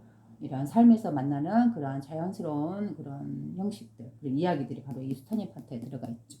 그러면 우리도 또 우리가 오늘 알았던 이 3가지 진리가 이 수타니파타에서 또 어떻게 이야기가 녹아져 있는지 또 들어가면서 알아볼 거죠. 그리고 또 이제 보면은 불교 관련해서 또 이렇게 주제가 되는 게 있어요. 그죠? 꼭 이렇게 사람들의 이 불교를 배우는 사람들 위해서 하는 말이 있어요. 아와 무와. 그죠? 아와 무아, 뭐 무하다라는 거 또는 아다라는 거 이거에 대해서 여기서 보면 아라는 건 한자어예요. 나를 말하는 거야. 나 자신, 나. 그죠? 나아 할 때 나야 할 때 이걸 갖다 한자로 나아 해서 아라고 표현해요. 아. 그래서 아 하면 바로 나 자신을 말하는 거고 그다음에 이 아의 반대말 무아라고 해서 없을 무에서 나란 없다라는 무아와 아 이 두 가지 말이 있어요. 이 부분에 대해서 한번 짚고 넘어가면 어떨까 해요. 왜냐하면 불교 관련된 부처님 말씀을 하는 시간이니까. 그래서 왜 우리 보통 불교에서 말하는 무아라고 하는 말은 무엇을 말하는 걸까요? 이 개체성에 대한 무아예요. 개체성. 개체성이란 뭐예요? 나라는 개체. 식물 개체. 모든 이 자연 안에 우주 안에는 모든 개체들이 모여서 전체를 이루고 있잖아요. 그죠? 이 개체성, 개체성이 그거 자체가 무하다라고 하는 거예요. 그죠? 나라는 존재도 나라는 개체, 나라는 사람도 어때요? 엄마와 아버지가 있기 때문에 나가 태어나는 거죠. 그죠? 엄마 아빠가 없었다면 나라는 존재는 태어날 수 없겠죠. 그죠? 나라는 개체는 분명히 주변에 원인과 이유가 있기 때문에 그걸로 인해서 나라는 개체도 태어나고 또 이 우주라는 전체가 있기 때문에 이런 작은 개체들도 태어나고 모든 개체들이 있어요. 근데 이런 개체들은 무아래요. 있으나 분명히 있는데 우리 같은 존재가 분명히 있는데 없대요. 왜 무아라고 했을까요? 바로 개체성이기 때문에 그래요. 복잡하게 생각할 거 없어요. 바로 개체들은 어때요? 잠시 태어나서 생로병사를 거쳐서 결국 사라진다 했잖아요. 그죠? 어떻게? 무상하게. 늘 한 가지 영원한 모습으로 존재하지 않잖아요. 바로 우리들도 그렇고 이 식물도 그렇고 모든 자연도 그렇고 모든 우주도 그렇고 우리의 마음도 그렇고 생겨나고 유지되다가 결국은 사라지고 말잖아요. 이게 무상하게 변화되고 움직이고 있잖아요. 바로 이러한 측면에서 영원한 나라는 존재하지도 않고 영원한 꽃도 존재하지 않잖아요. 그죠? 생겨나면 분명히 지고 사라지고 우리도 태어나면 반드시 살다가 죽고 그 다음에 나의 감정도 태어나면 유지되다가 소멸되고 사라져버리고 그죠? 그 다음에 크게 보면은 이 우주 자체도 생겨나고 유지되다가 결국 때가 되면 소멸되고 사라지잖아요. 그죠? 모든 것은 영원하지 않아요. 잠시 잠깐 그렇게 태어나서 자신 잠깐 유지되다가 사라져요. 그래서 영원한 나라는 건 없어요. 영원한 개체성은 없는 거예요. 그래서 무하다라고 하는 거죠. 개체적인 상황에서의 무하를 말하는 거예요. 그러면 또 이 아라는 측면을 또 분명히 알아야 해요. 그러면 나라는 것은 뭘까 해서 여기서의 아라는 거는 전체성에 또 아라는 거예요. 그거는 바로 이 진리의 측면을 바로 아라고도 표현할 수도 있어요. 나 바로 자신이라는 거, 바로 이 신의 성품, 즉 나라는 개체를 벗어나서, 그죠? 나라는 개체, 이 식물이란 개체, 모든 개체들, 자연 안에 그 모든 우주 안에 있는 개체들을 벗어나서 이 개체들이 태어난 그 원래의 자리, 본래 성품 자리, 그죠? 우리의 본성 자리, 우리의 큰 마음 자리, 이 자리는 어때요? 오로지 하나의 의식일 뿐이잖아요. 바로 여기에서 이 돗자리, 우리의 마음 자리, 우리의 본성 자리, 기독교로 말하면 아버지 자리, 하나님 선품 자리. 그죠? 이 자리 하나에서 만물이 태어나고 만물이 유지되다가 어때? 결국 이 자리로 다시 근원의 자리로 나온 자리로 되돌아간다. 바로 우리의 본성 자리로. 그죠? 바로 이 전체성을 볼 때는 그걸 갖다가 나라고도 표현할 수 있어요. 자신. 왜냐면 내가 여기 있음이라는 이 의식 자체, 나의 정신, 나의 마음, 이 의식이 어디서 나온다 해서 이 전체의 하나의 의식죠? 이 의식이 그대로 태어나면서 내가 갖고 태어나기 때문에 나의 본성이요, 나의 정신이요, 나의 마음이요 라고 표현하고 이 의식으로 써서 나는 내가 여기 있지 하고 의식하고 있고 이 의식으로서 듣고 보고 깨닫고 있고 그죠? 이 첫 번째 의식, 두 번째 떨어지지 않는 바로 이 의식, 바로 이게 나예요. 그죠? 나라는 개체성의 나도 있지만 동시성으로 이 전체 온 우주에 있음이라는 신의 성품의 의식. 그죠? 하나의 의식. 그 의식이 바로 나예요. 왜냐하면 여기서 내가 나왔고 나의 몸도 나왔고 나의 정신도 나왔기 때문에. 그래서 어때요? 보통 진실한 나다, 참된 나다라고 해서 이 개체를 벗어나 나라는 개체를 있게 한 진실한 주인공. 바로 그 자리를 나다, 자신이라고도 해요. 그죠? 나라는 개체의 가치는 나라는 좁은 나가 아니라 나라는 개체를 있게 한 진실한 나, 바로 온 우주를 굴리고 있는 이 진실한 주인공의 자리, 이 자리를 또 아라고도 해요. 자신이라고도 하잖아요. 그죠? 온 우주는 오로지 하나의 자신이라는 나라는 이 의식 하나에서 만물이 펼쳐졌잖아요. 그죠? 그래서 이렇게 커다란 나, 이를 갖다 나라고도 하고 또 이 개체에 갇힌 나라는 이 개체 모든 개체에 쪼개져 있는 이 개체성에 접은 나도 나라고 해요. 그래서 무하다 나라는 개체는 나라는 건 없다 했을 때는 개체성에서의 없다라고 표현할 수 있는 거고 그다음에 나다 아다라고 하는 거는 참된 나다라고 하는 건 참된 주인공이다 참된 면목이다 하는 자리 우리가 본성 자리 다음에 어때요? 이 전체성에 그 모든 개체를 드러내는 이 전체성의 그 하나의 의식 이거 바로 자신이기 때문에 나다 자신이다 아다 나 해서 나다라고 하는 거예요. 그래서 이 아라는 의식은 이 두 가지가 있다는 걸 알아야겠죠. 그죠? 개체성의 나와 이 모든 만물을 모든 개체를 드러나게 한 전체성의 나. 그죠? 이 둘은 분리가 아니죠. 분리된 게 아니죠. 둘이 아니죠. 바로 하나죠. 하나의 의식이죠. 그죠? 그렇게 볼 수 있어요. 그러면 우리 불교에서 보면 이런 말이 있잖아요. 천상천하 유아 독존이라는 말이 있죠. 그죠? 아기 부처님이 이렇게 손가락 하나를 들어 올리면서 어때요? 천상천하 유아 독존이라고 그렇게 또 말씀하신다고 그런 말이 나오죠. 그죠? 그래서 이렇게 손가락 하나 들어 올리는 거, 이 하나의 의식에 대해서는 앞전에 도마복음 이야기하면서 말씀드렸어요. 그래서 생략하고 오늘은 이 천상천하 유아 독존이라는 말에 대해서 해볼 거예요. 왜냐면 여기서 유아 독존에서 아라는 말이 나왔죠. 그러면 어때요? 천상천하 그러면 천상 하늘 위 또 천하 그럼 하늘 아래 유아 아가 나왔죠. 여기서 아라는 건 뭐예요? 아라는 건 바로 이 개체성의 나를 말하는 게 아니죠. 바로 이 전체성의 이 하나의 의식 우리의 본성자리 이 자신 이게 바로 나잖아요. 스스로 자신이라고 표현했잖아요. 오로지 이 하나의 의식이 만물을 태어나게 했기 때문에 그죠? 내가 여기서 쓰고 있는 이 정신 이 마음 자체가 바로 이 하나의 의식 이 본성을 그대로 갖고 나와서 살고 있기 때문에 바로 여기서의 유아 독존에서 이 아는 이 전체성의 아예요. 그죠? 우리가 진리네 우리의 본성이나 우리 성품자리나 하는 부르는 바로 그 자리. 그죠? 신의 성품의 자리. 바로 그 자리를 유아 독존이라 해서 나만이 오로지 홀로 오직 유조 오직 나만이 홀로 존귀하게 존재하고 있다 존귀하다라고 하잖아요. 그죠? 그래서 여기서 보통 유아 독존에서 이 알을 이렇게 몸을 갖고 태어나신 부처님 석가모니 부처님 시타르타를 고타마 시타르타를 표현한다고 생각하는데 이건 잘못된 생각이에요. 이거는 몸이 부처님 고타마 시타르타라는 그 사람의 몸을 갖고 난 개체, 이 몸을 갖고 육신으로 태어나 그분의 알을 뜻하는 게 아니에요. 어디까지나 부처님 어때요? 개체성이죠. 몸을 갖고 태어난 부처님이죠. 그죠? 근데 여기서는 어때요? 천상천하 유아 독존이에요. 오로지 홀로 하늘 위 하늘 아래 이 온 우주 안에 오로지 나 혼자만이 홀로 존귀하다라는 거 뭐예요? 이 전체성의 알, 전체성의 자신을 말하는 거예요. 전체성의 나, 바로 열애의 자리를 말하는 거죠. 그죠? 요고감이 없는 태어난 바도 없고 이런 생겨난 바도 없는 그죠? 이 몸도 태어난 바가 없고 이 감정도 일어난 바가 없는 이 무생법인의 자리. 오고감이 없는 오고감이 똑같은 오고감이 같은 이 자리 부동의 자리.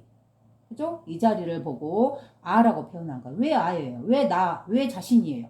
바로 있음이라는 이 의식 하나가 바로 자신의 본성이기 때문에. 그죠? 그래서 나야 나 여기 있지 있음이라는 이 정신 이 마음이 바로 그대로 드러난 거죠. 나의 본성과 나의 마음을 통해서. 바로 이래서 유아독존에서 이 아라는 건 전체성의 이 진리의 성품을 말하고 있는 거예요. 그죠? 그래서 분명히 부처님은 항시 중도적으로 설법하셨죠. 그죠? 바로 이 전체성의 유아와 개체성의 무아. 그죠? 그렇다면 이제 여기서 보면은 그러면은 유아라 해서 나라는 존재가 있다라고 여기에 이게 진리의 성품이다라고 이게 우리의 본성이다고 여기에 집착하고 그죠? 여기에 갇히고 그래서 이 유아가 아닌 다른 생각이나 다른 의견이나 다른 가치관이나 갖고 있는 사람들이나 종교들 이런 데 보면 어때 서로 부딪힐 수 있죠. 그죠?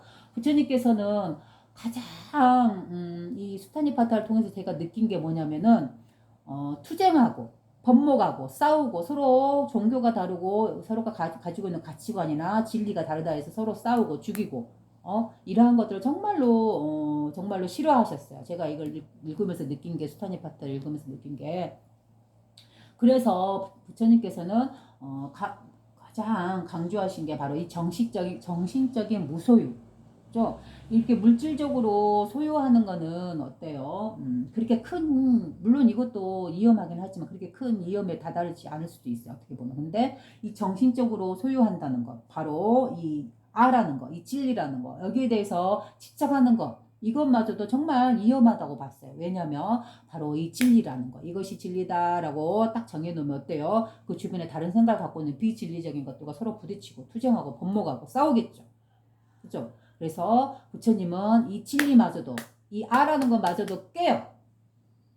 바로 이게 부처님의 특성이에요. 근데 이게 부처님만이 개인적인 특성일까요? 전혀 그렇지 않죠. 왜냐하면 바로 이 진리의 성품, 순수한 의식, 바로 이 성품자리, 이 자리가 바로 그 어떤 때에도 물들지 않았기 때문에 순수한 의식이 있기 때문에, 그리고 또 여기 순수한 의식 안에는 그 무엇도 들어올 수 없어요. 그죠? 마치 뭐와 같이 노자가 이 자리를 이 진리의 자리를 도라고 잠시 이름 지을 뿐 여기는 도라고 이름 붙일 수도 없다라고 하듯이 깨버리잖아요. 그죠? 도라 불렀다가 도라는 말도 그 자체도 언어이기 때문에 깨버려요. 왜냐하면 이 의식, 이 순수한 의식 안에는 그 어떤 상이 들어올 수 없어요. 하다못해 진리네, 뭐, 아내, 자신이네라는 이러한 것들. 이 모든 것들이 여울에네, 부처네, 어때요? 뭐 아버지네, 우리 본성이네, 마음이네. 이런 것도 다 언어일 뿐이에요. 우리가 이 자리를 설명하기 위한 잠시 사용하고 버리는 뗏목과 같은, 그죠? 잠시 사용했다가 버려야지 그걸 갖고 있어서는 안 되잖아요. 아무리 좋고, 아무리 부처님 말씀하셨고, 아무리 진리라 할지라도. 이거를 버리고 깨버려요. 그것만이 순수한 의식만이 오로지 이 열애의 의식으로 보는 것이다 라고 하기 때문에, 그 모습이 바로 진리의 모습이기 때문에 그래요. 그래서 아와 무아를 동시로 말을 한 거죠. 결국은. 그죠? 그리고 또, 또 동시성으로 말하는 게 있어요. 경전에 보면은 그 하느님 사은빠띠라는 존재가 나와요. 바로 부처님께서 깨달음을 얻고 나서 이 진리를, 이 본성의 자리를 사람들에게 과연 말을 해줬을 때 얼마나 저 사람들이 이 진리에 대해서 받아들일 수 있겠는가. 자신만의 견해에 갇혀서, 자기만의 종교에, 자기만의 진리관에 갇혀서 이렇게 서로 죽이고 싸우고 있는 이런 상황인데, 과연 이 아무런 얻을 것도 없고 깨묻지도 않은 그 무엇 하나 집어서 건네줄 수 있는 진리라고 보여줄 만한 그 무엇도 없는, 그죠? 무득과 무설, 어떤 것도 얻을 것이 없기 때문에 어떤 것도 설법할 것도 없는, 오로지 현상계가 일어나고 작용하고 있는 이 모습 그대로 진리가 드러나고 있다는 거, 그죠? 늘 상락 아정의 상태였다는 거, 바로 무생법인의 자리였다는 거, 이거를 보았기 때문에 부처님께서는 그 모든 그 사람들에게 이걸 말을 해도 그대로 과연 믿을까요? 믿지 않겠죠. 그래서 이걸 갖다가 말을 해야 되나 말해야 되나 고민하고 있을 때 뭐라고요? 하느님 사업바띠가 갑자기 불쑥 나타나서 부처님의 마음을 읽으시고 바로 팔을 폈다가 오므리는 그 짧은 순간 안에 나타나서 그래도 부처님께서 깨달은 바를 설법해 주십시오 하고 번청했다라고 나오잖아요. 그죠? 그래서 여기서 하느님이란 존재도 나오기도 하고, 또 어떤 경전에서는 제가 아무래도 정확하진 않은데 니까야 종류인 것 같아요. 니까야 종류에서 본 것 같은데 또 이런 내용이 나와요. 하느님이라는 존재에 대해서 이렇게 말을 하지만 또 한편으로 또 이렇게 부처님께서 말씀하세요. 하느님이여, 당신 안에 내가 당신을 인정한다는 것은 내가 당신의 영역 안에 갇히는 것이다. 그래서 당신의 뜻 안에서 나는 갇히게 되는 거고 나에게는 결국 자유가 없다라는 이런 뜻에서 하시는 말씀이 있어요. 그래서 하느님도 인정하면 하지만 동시성으로 또 어때요? 하느님에서도 벗어나 있어요. 바로 이게 부처님 가르침의 특성이에요. 그죠? 이때 없다라는 거, 이 동시성. 있지만 이 현상계는 분명 굴러가고 모든 것은 좀 부상하게 변해가고 있지만, 그러나 동시성으로서 전혀 태어난 바도 없고 움직인 바도 없는, 그죠? 바로 이 자리, 부동의 이 자리를 또 동시성으로 늘 보고 있잖아요. 바로 이 동시성. 이쪽과 있다 없다, 이 양쪽에 치우치지 않고 오로지 이 중도적인 관점에서 이 둘에서 벗어나 있는 거. 그래서 때로는 있다라고도 말을 하고, 그죠? 천상천하 유아독존이라는 이 전체성의 나 자신을 말하기도 하고, 또 반대로 무아라에서 이 개체성에 영원하지 않다, 나라는 존재나 이런 개체성들은 영원하지 않고 무상하다라고 해서 무아라고도 설명하고, 그죠? 그러면서 동시에 유와 무아, 아와 무아를 동시에 벗어나 있어요. 그 모든 것들을 자유롭게 깨버려요. 왜 깰까요? 내가 늘 말했죠. 그 어떠한 것도 붙을 수 없는 청정한 의식의 상태이기 때문에 바로 우리의 본성의 자리예요. 이 진리의 모습이라는 거.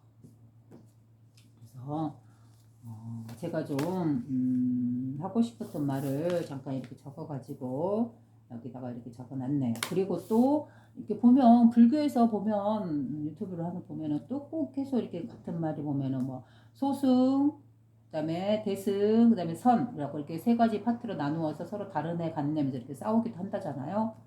물론 저는 뭐 이제 이제 듣기만 했습니다. 근데 그것도 좀 더 깊이 있고 넓게 이 가르침을 본다면 그게 다 서로 다르지 않는 거구나 하고 알 수가 있어요. 그 세 가지를 가장 간단하게 말을 하자면 앞전에도 한번 말한 것 같네요. 바로 부처님 초기 가르침에서는 바로 염화미소라는 말로 말씀드릴 수 있죠. 염화미소란 바로 꽃을 이렇게 들어 올리는 모습을 보고 그 모습을 보고 제자인 가섭이 미소를 빙그레하고 웃었다 하죠. 그죠? 어떠한 가르침이나 어떤 언어나 그런 가르치지도 않고, 그죠? 부처님께서 여러 제자들이 있는 자리에서 조용히 옆에 있던 꽃 한 송이를 이렇게 들어 올리셨다라고 했죠. 이게 염화예요. 들어 올렴 꽃화. 꽃 한 송이를 이렇게 조용히 들어 올렸어요.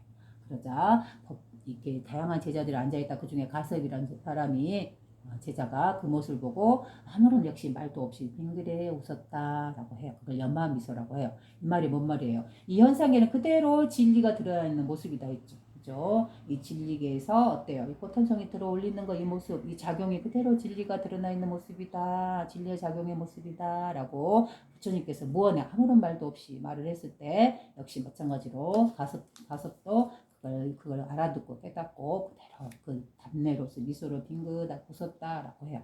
바로 이 모습. 이건 분명히 초기 부처님의 가르침의 모습이죠. 그죠? 그러면 이게 이제 초기에서 이제 소승에서 바로 이렇게 대승으로 넘어가죠. 그래서 대승에 넘어가면 또 대승은 부처님 가르침이 아니다 하고 이렇게 비방하는 사람도 있다 하죠. 그 경전은 대승의 경전들은 부처님께서 직접 말씀하신 게 아니고 직접 쓴 게 아니기 때문에 이거는 가르침이 아니다, 경전이 아니다라고 치는 사람도 있고 또 그 비록 그러긴 하나 그 뜻이 그 내용이 분명히 깨달은 자에 의해서 쓴 것이기 때문에 이것도 진리고 경전이 될 수 있다라고도 말하기도 하죠. 그런데 저는 어느 쪽이냐면요. 바로 이 대승경전도 진리라는 거죠. 왜냐하면 그대로 부처님의 모습 그대로 가르침 그대로 염화미소 그대로 대승경전에도 있기 때문이에요. 그죠? 그러면 대승경전에서 보면은 금강경을 한번 봐보세요. 그죠? 금강경을 보면은 제일 첫 번째 법회 인유분이라고 그래가지고 처음 시작 부분 있잖아요. 그 시작 부분에서 금강경에서 가르쳐야 할 그 모든 가르침이 이미 끝났다라고 하잖아요. 그리고 두 번째 나오는 것들은 다 부연 설명이다라고 하죠. 그러면 그 첫 번째 나온 그 내용이란 뭘까요? 이렇게 보면은 뭐예요? 부처님께서 아침에 탁발하러 가시는 거죠. 바로 이만한 그릇을 들고 마을에 가서 음식을 공양을 받고 그걸 가지고 와서 손과 발을 씻고 그다음에 음식을 드시고 그다음에 이제 이렇게 정작 이제야 말씀을 펴시기 위해서 법석에 딱 앉는 모습. 여기서 모든 부처님의 가르침이 끝났다라고 하죠. 그러면 이거는 뭐예요? 부처님 분명히 무언이잖아. 어떤 말도 가르치지 않았잖아요. 다만 행위만 있었을 뿐이죠.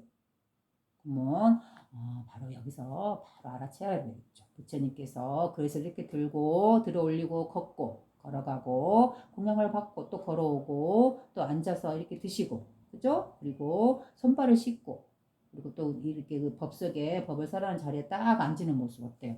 어떤 법에 대한 가르침도 없고 무언이었죠. 무설이었죠. 설법이 없었죠. 그럼에도 불구하고 왜 여기서 끝났다고 할까요? 가르침. 바로 법의 작용이에요. 그 부처님께서 움직인 그 모든 행위 하나하나가 그대로 법의 작용이요, 법의 진리가 드러나 있는 모습이기 때문에 그래요. 그죠? 이렇게 걷는 것 행위 하나하나 들어올리고, 그릇에 들어올리고, 또 음식을 먹는 행위 하나하나, 그리고 걷는 행위 하나하나, 손과 발을 움직여서 이렇게 발을 씻는 모습 하나하나, 이렇게 걸어서 의자에 딱 책상에 법석에 딱 앉는 모습. 그 행위 하나하나가 어때요? 그대로 법의 피어남이고 법의 작용이고 법의 드러남이에요. 그 모습이 그대로 이 꽃이 피고 움직이고 열매를 맺는 그 모습과 똑같고 우리가 비단 부처님만이 그런 행위를 한다 해서 그것만이 진리가 아니에요. 우리가 이렇게 말을 하고 행위를 하고 그죠? 밥을 먹고 우리도 마찬가지로 누군가하고 싸우기도 하고 누가하고 말을 하기도 하고 누군가하고 같이 걷기도 하고 이 모든 행위들, 이 모든 작용들 그게 그대로 법이 드러난 모습이고 법의 작용이다라는 거죠. 그죠? 그럼 어때요? 자, 그럼 여마 미소 꽃을 들어 올리고 그걸 보고 웃고 아무런 말이 없이 이것도 법의 작용이고 그 다음에 금강경에서 이렇게 부처님께서 공양을 받고 드시고 이러한 모습 그것도 그대로 아무런 말 없이 법에 드러나며 법의 작용이요 법의 설법이요 그죠? 그 다음에 마지막에 이제 선에 들어가서 선에서 보면 어때요? 선의 선사들은 선을 가르치는 스님들은 어때요? 제자들에게 아무런 말을 하지 않죠. 부처님의 가르침에 대해서라든가 어떠한 말도 하지 않아요. 그 대신에 뭐예요? 이렇게 주장자, 이게 주장자다면 이렇게 탁 그걸 갖다 이렇게 들어 올리죠. 이렇게 들어 올리는 행위죠. 이것과 부처님께서 꽃을 들어 올리는 것, 그 다음에 부처님께서 이렇게 공양 수발을 들고 공양을 받고 와서 걸어 다니고 와서 먹는 행위, 이 움직임, 이 작용, 그죠? 이 세 가지는 어때? 그대로 똑같은 거잖아요. 하다못해 그 선의 스승들께서 또 주장자를 들어 올리거나 또는 아무런 말 없이 활! 하고 한번 소리를 지르잖아요. 이 활! 하고 활을 지르는 소리, 이게 법의 작용이에요. 그죠? 이 할이라는 말에는 어떤 뜻이 없어요. 법의 작용이 그대로 드러나 있는 것을 하는 거예요. 이 할하고 소리가 나오는 이 작용, 그 작용과 이 꽃이 스스로 피어나서 열매를 맺는 이 작용, 그리고 스스로 지는 이러한 모습들, 그죠? 우리 사람이 태어나서 적당한 시간을 살고 스스로 생로병사에서 사라지는 이 모습, 그죠? 우리가 살아가는 동안 많은 감정을 다양하게 겪고 유지되고 생로병사하면서 그 감정들이 소멸되고 그죠? 그러한 모습들 그러한 모습들이 그대로 뭐예요? 바로 법의 작용이요 법의 드러남이요 법이 드러나 있는 진리계 현상계의 모습인 거예요. 바로 그 부분을 말하기 위해서 이렇게 무언으로서 그죠? 이렇게 가르치는 거죠. 말 없이 바로 어때요? 여마미소 초기의 부처님 가르침과 그다음에 대승의 그다음에 금강경의 이 법회 인유분과 그다음에 선에서 주전자를 치거나 이렇게 활하고 소리를 지르거나 손가락을 또 이렇게 들어 올린다거나 이런 행위들 그죠? 즉 이 말은 뭐예요? 바로 부처님께서 말씀하신 그 사법인에서 무생법인의 자리에서 이 모든 움직임을 본다는 거죠. 바로 열애의 자리, 우리의 본성의 자리에서 자신의 삶의 모든 행위를 아무런 분별 없이 그죠? 순수한 의식으로서 빛나는 의식으로서 보고 느끼고 경험하고 있을 뿐인 것이죠. 아무런 동요 없이 그 감정에 바로 이러한 상태가 바로 어때요? 부처님이 깨달음의 경지요. 또 우리가 터득하고 또 우리가 얻고 우리가 그거를 누리는 그러한 주된 목적이 되는 것이죠. 우리가 이렇게 앉아서 이렇게 말을 하고 또 여러분 이걸 듣고 거기서 끝나는 게 아니고 이 배움을 이 지혜를 우리의 삶 속에서 우리가 가져와서 작은아마 미세하나마 우리가 조금씩 접목해서 자신의 삶을 이끌어갈 수 있을 때 바로 이 청정한 본성의 자리에 있을 때 그죠? 무생법인의 자리 그죠? 오고 감이 없는 이 열애의 자리 이 자리에서 우리는 이 자리에서 한순간도 벗어난 적이 없다는 걸 알고 깨닫고 보고 그리고 자신의 수많은 삶에서 다양한 삶 안에서 우리는 휘둘리지 않고 일어나는 모든 감정들이 휘둘리지 않고 고요하게 이 선정을 느낄 수가 있고 누릴 수가 있는 것이죠. 바로 어디서 어디 사찰이나 어디 뭐 성전이나 어디 뭐 좋은 환경이나 어떤 뭐 여행을 가서가 아니고 바로 자신의 일상에서 평범한 일상 속에서 자신의 삶 속에서 우리는 이거를 연습하고 자신의 삶 속에서 닦아 나아가는 거죠. 그래서 결국 자신의 삶이 평범한 삶이 수행이 되는 그런 삶이 되어야 되는 거죠. 그래요. 오늘 이야기를 많이 했네요. 그래서 들어가기 전에 자 그러면 수타니파타 어저께 앞전에 했던 것이 4장까지 했던 걸 기억하네요. 수타니파타 뱀의경 첫 번째 부분이죠. 거기서 이제 5장 한번 읽어볼게요. 5장 무화과 나무에서 꽃을 찾아도 얻지 못하듯 존재들 가운데 어떠한 실체도 발견하지 못하는 수행승은 마치 뱀이 묵은 허물을 벗어버리는 것처럼 이 세상도 저 세상도 다 버린다라고 해요. 이 뱀의 품에서 계속 반복되는 후렴구가 있죠. 뭐예요? 마치 뱀이 묵은 허물을 벗어버리는 것처럼 이 세상도 저 세상도 다 버린다. 바로 이 세상도 저 세상도 다 버린다라는 말은 자신의 삶을 다 버린다 이런 뜻이 아니죠.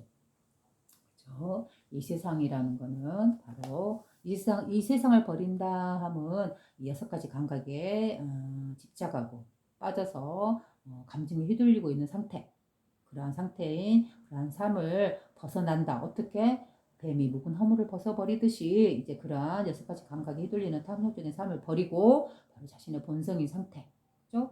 늘 평온한 이 상태를 깨닫고 보고 이 상태 안에서 고요하게 살아갈 수 있는 상태.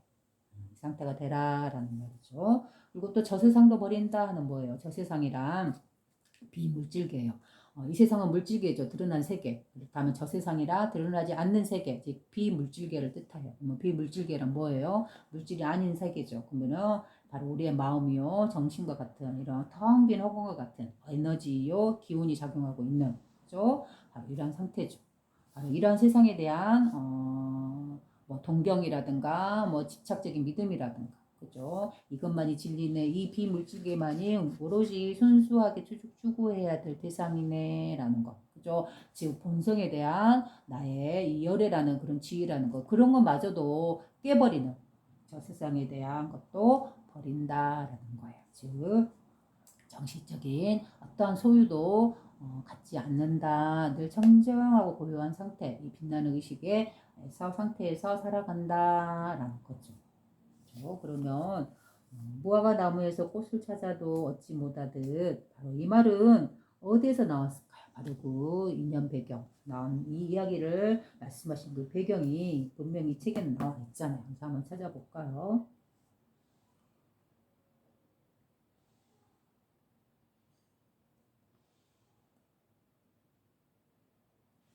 여기 나왔네요. 한때 세종께서 저 부처님께서 사바띠에 계셨는데 마침 그때에 어떤 한 바라문이 자신의 딸의 결혼을 앞두고 어떤 천민도 지금까지 사용한 적이 없는 꽃으로 딸을 장식하여 시집을 보내자고 생각했다.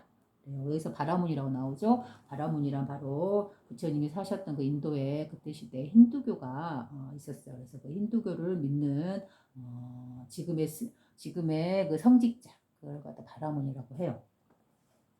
그래서 그 바라문이 자신의 딸을 시집을 보내면서 어떤 천민도 지금까지 사용한 적이 없는 꽃으로 딸을 장식하여 시집을 보내자고 생각했다라고 해요. 그때 시대에는 이 바라문 계급이 가장 최상의 계급이었어요. 바로 이 종교, 힌두교를 믿고 힌두교의 진리를 깨닫고 진리를 설하는 사람, 그 사람을 갖다가 바라문이라고 하고 계급 중에서도 가장 위의 계급이었어요. 그 밑에가 왕 계급이었어요. 그렇죠? 그럼 어느 정도인지 그 자존심이라든가 뭐 교만 뭐 이런 것들을 어느 정도는 높은지 알겠죠. 그래서 어떤 천민도 지금까지 사용한 적이 없는 꽃으로 딸을 장식하여 시집을 보내고자 생각했다. 그러나 사바티시의 안팎에서 그러한 꽃을 찾을 수가 없었다. 그래서 성품이 못된 바라문 자제들을 모아놓고는 그러한 꽃이 있는 장소를 물었다. 그들은 바라문에게 무화과의 꽃은 지금까지 이 세상에 누구도 사용하지 않은 꽃이니 그 꽃으로 장식하라고 말했다. 그래서 바라문은 다음날 아침 식후에 아찌라바띠 강변의 무화과 숲으로 가서 꽃을 찾았으나 찾을 수 없었다. 그래서 대낮이 지나 다음 강변으로 가보았다. 꽃을 찾다가 지친 바라문은 거기서 명상수행을 하는 수행승을 만났는데 그는 바라문에게 무화과의 꽃이라는 것은 이 세상에 없다. 허황된 말이니 자신을 피곤하게 하지 말라고 일러준다. 세종께서는 수행승의 의도를 알아채고 사념과 자만에 빠진 자를 위해 빛을 놓아서 이 시들을 읊었다. 하시대요. 그죠? 무화과 나무에서 꽃을 찾아도 얻지 못하듯 그래요. 무화과란 우리도 알다시피 꽃이 피지 않는 과종이잖아요. 그래서 바로 열매가 맺히고 그 열매 자체가 어떻게 보면 꽃이라고도 볼 수 있는 거죠. 그래서 아무리 꽃을 찾아도 꽃을 찾을 수 없었던 거죠. 그래서 무화과 나무에서 꽃을 찾아도 얻지 못하듯 바로 그 바라문이 어리석은 바로 자신의 딸을 아주 자신의 신분인 만큼 높은 계급인 만큼 그게 맞춰서 어느 누구도 장식하지 않은 꽃으로 자신의 딸을 장식해서 시집을 보내야겠다라고 했던 이런 교만, 그죠? 아마, 그죠? 그런 거 갖다 이제 깨닫게 해주는 거죠. 무화과 나무에서 꽃을 찾아도 얻지 못하듯 존재들 가운데서 어떠한 실체도 발견하지 못하는 이 두 번째 말에도 크나큰 의미가 있는 거죠. 존재들 가운데에서 어떠한 실체도 발견하지 못하는 수행승은 이 말이 뭔 말이에요? 마치 무화과 나무에서 꽃을 찾아도 얻지 못하듯 이 세상에 이 무화과 꽃을 갖다가 저는 진리라고 표현하고 싶어요. 우리가 수행승이나 기타 뭐 그 시대에 많은 어떤 다양한 사람들이 이 진리에 대해서 탐구하고 찾아가고 얻으려 하고 했겠죠. 그죠? 그러나 이 진리는 어떤 모습일까요? 바로 우리가 살아가는 이 평범한 모습 그 자체예요. 그죠? 그렇기 때문에 어때요? 진리를 향해 아무리 찾아오고 노력해도 결국은 얻지 못하고 찾지 못하고 얻는 것이 없는 것이 뭘까요? 어떤 이유일까요? 바로 이 평범한 일상 자체가 그대로 진리의 모습이 드러나 있기 때문에 그래요. 그래서 왜 그런 말도 본 것 같네요. 어떤 사람이 진리를 향해서 수없이 밖을 향해서 쫓아다니고 헤매고 다녔는데 그러다 지쳐서 결국은 자신의 집 마당에 와 있었더니 어때요? 자신이 찾고자 했던 그 꽃이 바로 자신의 집 마당에 피어 있었더라라는 그런 말이 있었죠. 그 말이 뭔 말이에요? 바로 우리가 이런 종교라든가 이런 배움이라든가 이러한 걸 통해서 경전이라든가 가르침이라든가 이런 걸 통해서 우리가 얻고자 하죠. 찾고자 하고 얻고자 하고 내가 지고자 하죠. 무엇을? 바로 진리를. 가르침의 진리를. 그런데 어때요? 진리의 모습은 어때요? 아주 순수한 의식 그 자체잖아요. 그죠? 그 어떤 것도 붙잡을 것이 없는 청정한 상태. 오히려 진리라는 말보다도 이 펼쳐진 삶 자체다라고 표현하는 말이 더 가까운. 그렇죠? 그래서 이러한 맥락에서 보면 어때요? 무화과 나무에서 꽃을 찾아도 얻지 못하듯 우리가 아무리 진리를 찾으려고 해도 찾지 못하듯 그 말과 통하는 말이죠. 그 다음에 얻지 못하듯 존재들 가운데 어떠한 실체도 발견하지 못하는 수행승은 그래요. 존재들 가운데에서 어떠한 실체도 발견하지 못한다라는 건 뭔 말이에요? 존재하는 모든 개체들에는 어때요? 아까도 처음에 시작했을 때 모든 개체들은 무아라고 했잖아. 자신이라는 진실한 모습이 없다. 왜냐하면 나라는 개체, 나라는 몸도 태어났으며 생로병사를 거쳐서 결국은 어때요? 사라지고 말죠. 그죠? 영혼이 존재하는 실체가 아니잖아요. 그죠? 나의 몸도 그렇고 이 자연물도 그렇고 뭐 이 우주도 태어나면 긴 시간을 거쳐서 지내다가 결국은 소멸되고 사라지잖아요. 그죠? 사람도 마찬가지고 모든 생명도 마찬가지고 모든 이루어진 모든 물질 세계는 결국 시간이 닿으면 무상하게 변해가고 소멸되고 말죠. 그래서 어때요? 존재들 가운데서 어떠한 실체도 발견하지 못하잖아요. 여기에서 말씀하신 대로. 그래서 그런 뜻으로 우리가 해석해 볼 수 있어요. 그래서 다시 한번 읽어볼까요? 무화과 나무에서 꽃을 찾아도 얻지 못하듯 존재들 가운데서 어떠한 실체도 발견하지 못하는 수행승은 마치 뱀이 묵은 허물을 벗어버리는 것처럼 이 세상도 저 세상도 다 버린다. 이 말 자체는 어때요? 청정무구한 어떠한 때도 묻지 않는 바로 우리의 본성 자리를 또 이렇게 말씀하고 계시잖아요. 이 시로서. 그죠? 우리의 순수한 의식으로 밝게 빛나고 있는 어떠한 상도 묻지 않는 때 묻지 않는 이 순수한 의식. 이 자리에서 이 상태에서 이 시를 한번 느껴보세요. 무화과 나무에서 꽃을 찾아도 얻지 못하듯 우리의 본성 자리에서는 그 어떠한 상도 들어올 수 없듯. 그죠? 또 존재들 가운데 어떠한 실체도 발견하지 못하는 우리가 보는 이 물질 세계 있다고 여기는 이 모든 것들은 어때요? 결국은 영원하지 못하고 결국은 때가 되면 사라지고 말듯이 존재하는 것들 가운데 어떠한 실체도 발견하지 못하는 수행승은 마치 뱀이 묵은 허물을 벗어버리는 것처럼 이 세상도 저 세상도 다 버린다. 즉 이 세상도 저 세상도 다 버린 다음은 어때요? 내가 생각으로서 붙잡고 있는 그 모든 상들을 다 버린다. 물질계, 비물질계. 뭐 정신이네, 마음이네, 본성이네 라는 이런 것들 맞아. 진리네 라는 것 맞아. 그런 거 맞아. 모두 다 버린다. 모든 상을 깨버린다 라고 말씀하고 계시는 거죠. 그 다음에 6번째 볼까요? 안으로 성냄이 없고 밖으로는 세상의 존재와 비존재를 뛰어넘는 수행승은 마치 뱀이 묵은 허물을 벗어버리는 것처럼 이 세상도 저 세상도 다 버린다. 역시 여기도 마찬가지잖아요. 그죠? 안으로는 성냄이 없다. 혹시 이 부분에 대해서 또 여기 인연 배경이 있는가 한번 볼까요?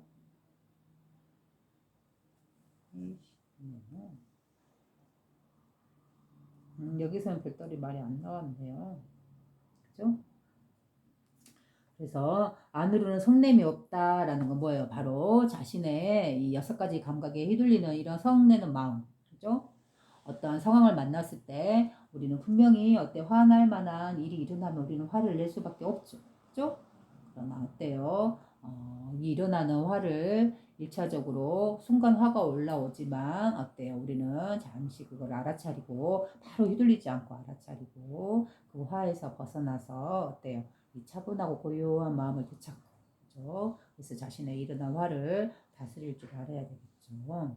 마치 뭐와 같이 우리 여기 스타니파타 처음에 시작할 때 보면 그 하늘 사람들이 사는 곳에 수행선들이 들어와서 그들의 거처지에 있는 나무를 베고 나무를 베다가 또 그들의 하늘 자손들의 아들을 이렇게 손가락을 다치게 만들고 그죠? 손을 베고 그래서 화가 웃고 올라와서 그 수행승을 죽이고 싶었다 했잖아요. 그죠? 그런데 어때요? 화난 걸 잠시 참고 누르고 부처님을 찾아가서 지혜롭게 해결하는 방법을 물었다라고 했잖아요. 그죠? 그와 같이 안으로 성냄이 없고 안으로 성냄이 일어났다 하더라도 그거를 1차적으로 바로 드러내지 않고 알아차리고 그 화가 일어나면 알아차리고 그 화에서 휘둘리지 않고 그 감각에 휘둘리지 않고 이렇게 한 발짝 물러나서 아 내가 화가 일어났구나 하고 그 화를 알아차리는 순간 어때요? 이 화가 올라왔던 게 내려가는 걸 느껴져요. 그래서 안으로 성냄이 없고 밖으로는 세상의 존재와 비존재를 뛰어넘은 수행승은 그래. 여기서도 나왔네요. 세상의 존재와 비존재를 뛰어넘은 수행승은 여기서 보면 이 세상도 저 세상도 다 버린다 그랬잖아요. 그래서 이 세상이라 어때요? 물질계죠. 이 물질 세계, 드러난 세계. 그래서 이걸 갖다 존재라고 그래요. 세상의 존재. 그 다음에 존재와 비존재. 비존재랑 뭐예요? 바로 이 세상과 저 세상이라 했잖아요. 저 세상을 갖다 비존재라고 해요. 왜냐하면 존재하지 않는 비존재. 그러나 어때 우리 마음이나 정신은 분명히 물질화되어서 이렇게 존재하거나 잡히지는 않지만 분명히 우리를 움직이게 하고 좌지우지하고는 그 대상이죠. 그걸 갖다 비존재라고 해요. 드러나지 않는 존재가 드러난 존재를 창조시키고 운영하고 굴리고 그죠? 바로 이러한 우리 본성적인 우리의 정신적인 우리의 마음의 측면을 보면 비존재죠. 바로 그죠. 그래서 부처님께서는 세상의 존재와 즉 드러난 세계와 비존재 그죠? 비존재 이 정신적인 측면을 뛰어넘으래요. 뛰어넘죠. 우리는 보통 이 존재계는 물질계는 탐욕적이다. 6가지 감각에 휘둘린 세계다 해서 이 존재계를 벗어나고 어때요? 비존재계 즉 정신적인 측면 이 본성자리 우리 진리 자리를 추구하잖아요. 그죠? 그러나 이 자리를 추구하고 나서 그 후에는 어떻게 해야 돼요? 이 자리마저도 벗어나야 돼요. 그죠? 바로 존재와 비존재를 뛰어넘는 수행승은 마치 뱀이 묵은 허물을 벗어버리는 것처럼 이 세상도 저 세상도 다 버린다. 바로 이 청정한 이 본성 상태, 이 본성 자리, 우리 순수한 의식 상태. 이 상태에서는 어때요? 아무리 진리다 해도 그죠? 이 진리에 대해서 비존재라든가 저 세상이라든가 이런 식으로 표현하신 거죠. 그죠? 드러나지 않는 이 정신적인 이념들 그죠? 이런 것들 역시 비존재라고 하는데 이것마저도 다 버려야 된다라고 해요.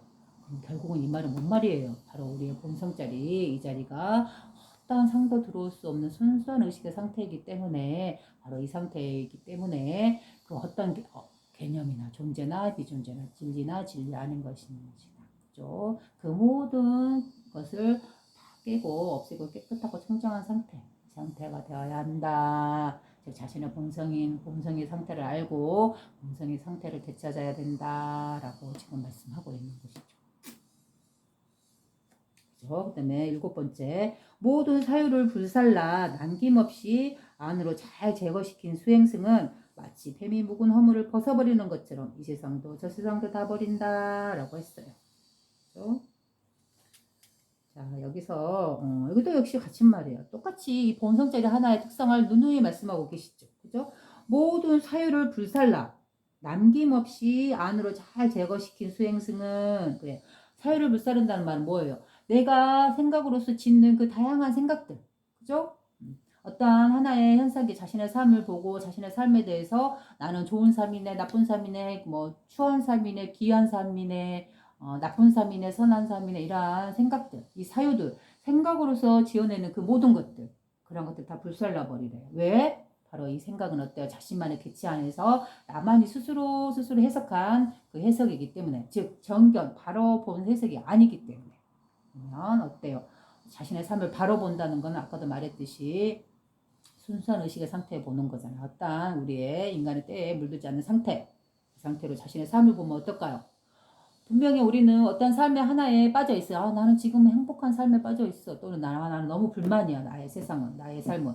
나의 삶은 지금 너무 고통스러워. 또는 누구는 나의 삶은 정말 너무 힘들고 슬퍼. 이렇게 자신만의 그 삶의 자신의 삶에 대한 그런 감정을 갖고 살아가고 있잖아요. 근데 그 감정은 정말 사실일까요?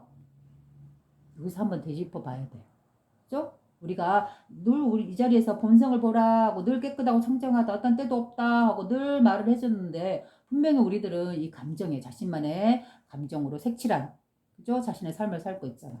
근데 그 색칠한 게 정말 맞을까 하고 이거를 다시 되돌려서 아하 내가 잘못 생각하고 있었구나 라는 거. 그죠? 바로 그래서 어때요? 늘 청정하고 늘 깨끗한 상태였다는 거. 나의 감정의 상태는 그죠? 내가 아무리 어떤 삶을 경험했다 한들 어때요? 그거는 겉으로 드러난 상태일 뿐이고 진실한 모습은 어때요? 늘 청정한 상태. 바로 이 본성자리에서 늘 있었다는 거. 그죠? 자신의 삶이 기쁨으로 해석되었던 슬픔으로 해석되었던 어떠한 상태로 해석되었던 그거는 자신만의 해석인 것이고 진실한 모습은 뭘까요? 바로 어떠한 상태에도 물들지 않았던 깨끗한 상태. 늘 청정하게 빛나고 있는 상태, 그죠? 이게 진실한 자신의 모습이었다는 거예요. 늘 구구절절 경전이나 성현들은 이 말을 반복하고 있는 거예요. 이 말을. 왜? 자신의 원래 모습이고 자기가 타고난 본성이기 때문에. 결국 이 말은 그럼 뭘까요? 우리가 그러면 지혜를 터득한다 하면 뭘까요? 자신이 스스로 일으킨 그 생각, 그죠? 그 생각을 깨고 진실한 원래 진실한 모습, 바르게 보는 이 순수한 의식의 정견의 상태, 바로 이 상태를 되찾는 거죠. 이거를 본성을 회복한다고 자신의 본성을 본다고 나의 마음의 특성을 깨닫는다라고 하는 거죠. 그죠? 우리는 늘 여러 가지 감정에 휘둘리고 살아가지만 어때요? 진실한 모습은 늘 깨끗한 상태. 근원의 청정한 상태, 어떤 때도 묻지 않는 상태, 이 상태에서 늘 경험하고 있었던 것 뿐이에요. 그리고 이 경험하는 다양한 감정은 생로병사에서 사라지고 말아요. 실체가 없어요. 그런데 진실한 모습은 뭘까요? 이 감정을 경험하고 있는 어떤 움직임이 없는 부동의 청정한 의식 상태. 그죠? 이거 하나뿐이에요. 이게 바로 자신의 본성이죠.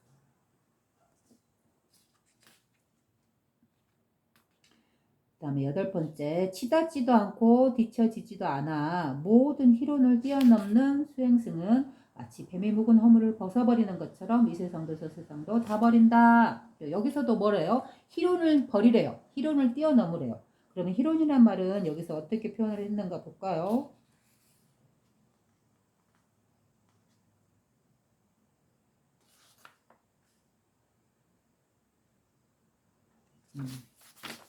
그래요. 그 다음에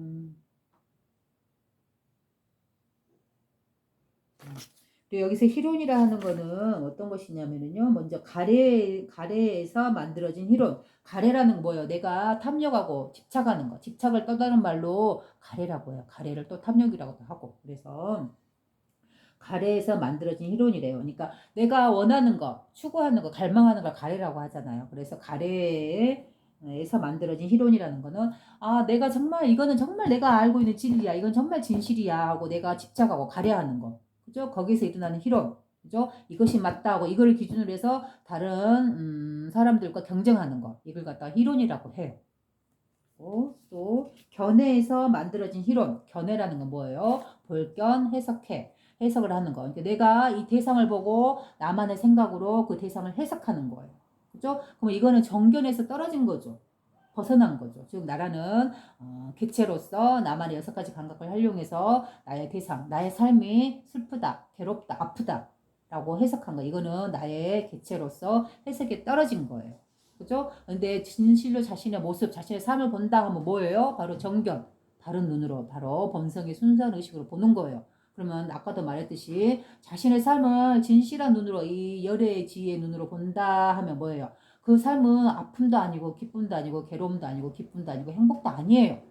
그죠? 다양한 삶을 경험하고 있을 뿐이에요. 거기에는 뭐 기쁘다, 괴로움이다, 슬픔이다, 나쁘다, 좋다, 선하다 이게 없어요. 그건 어디까지나 우리 인간이 스스로 이름 붙여서 만들어 놓은 상일 뿐이고 개념일 뿐이에요. 그런 거는 틀이고 깨야 될 것들이죠. 그런 것들 다 깨버리고 나면 어때요? 오로지 순수하게 알아차리고 경험하고 느끼고 알아차리고 있는 이 의식 하나뿐이죠. 그죠? 바로 이 의식으로 보는 거예요. 정견으로 본다라고 해요. 바르게 본다. 그죠? 이렇게 봐야 되는데 어때요? 견해에서 만들어진 이론이래요. 즉 자신의 해석 안에 갇혀버린 거. 그죠? 나의 삶은 우울해. 나의 삶은 피곤해. 나의 삶은 괴로워. 나의 삶은 뭐 기뻐. 나의 삶은 너무 복스러워. 나의 삶은 너무 천해. 이런 해석들. 그 모든 해석들이 다만 자신의 견해일 뿐이래요. 자기 스스로 해석해서 붙여서 보는 것일 뿐이래요. 그죠? 여기 이것도 역시 깨야 되는 거죠. 그 다음에 자만에서 만들어진 이론. 자만. 말 그대로 자만. 나가 아는 것만이 유일해. 내가 아는 게 맞고 너가 아는 건 틀린 거야. 우리의 종교의 진리가 맞고 너희 종교는 틀린 거야. 내가 보는 이 가치관이 맞고 너의 가치관은 틀린 거야. 라는 이러한 것들. 그죠? 바로 이 세 가지. 그래서 치닫지도 않고 뒤처지지도 않아. 모든 희론을 뛰어넘는 수행승이라고 했어요. 그래서 모든 희론을 뛰어넘는 수행승이란 말은 뭔 말이에요? 바로 그 모든 상에서 깨어나 있는, 그 모든 상을 버려 있는 사람이라고 말하는 거죠. 그죠? 바로 이렇게 순수하게 깨어있는 의식 상태, 이 상태, 우리의 본성 상태를 여기서도 역시나 또 말씀하고 계시잖아요. 그죠? 치닫지도 않고 뒤처지도 않아. 바로 이 말은 바로 중도적인 관점으로 말하는 거죠. 그죠? 내가 생각하고 있는 이 진리가, 내가 보고 있는 이 안목이 이것만이 유일하게 옳다 하고 막 치닫는다거나 또는 뒤처지지도 않아. 그죠? 이거에 대해서, 이 진리에 대해서 우리는 중도적으로 바라봐야 돼요. 우리의 본성에 대해서. 그래서 실질적으로 우리의 본성이다 하면 어때요? 질 수 있는 건가요? 만질 수 있는 건가요? 어떤 형체로 이렇게 드러나 있는 건가요? 아니면 무슨 냄새가 있나요? 아니면 어떤 색깔을 띠고 있을까요? 아니면 어디쯤에 있을까요? 어느 나라쯤에 있을까요? 아니면 어떤 천상세계에 있을까요? 어디에 있나요? 찾아볼 수 없죠. 잡을 수도 없죠. 감각할 수도 없고. 그죠? 뭐라고 표현할 수가 없죠. 바로 이 상태. 오로지 그냥 아무 생각 없이 깨끗한 상태로 멍하니 이렇게 느끼고 볼 수밖에 없죠. 바로 이 상태. 이게 바로 우리의 본성의 상태이기 때문에 그래요. 그죠?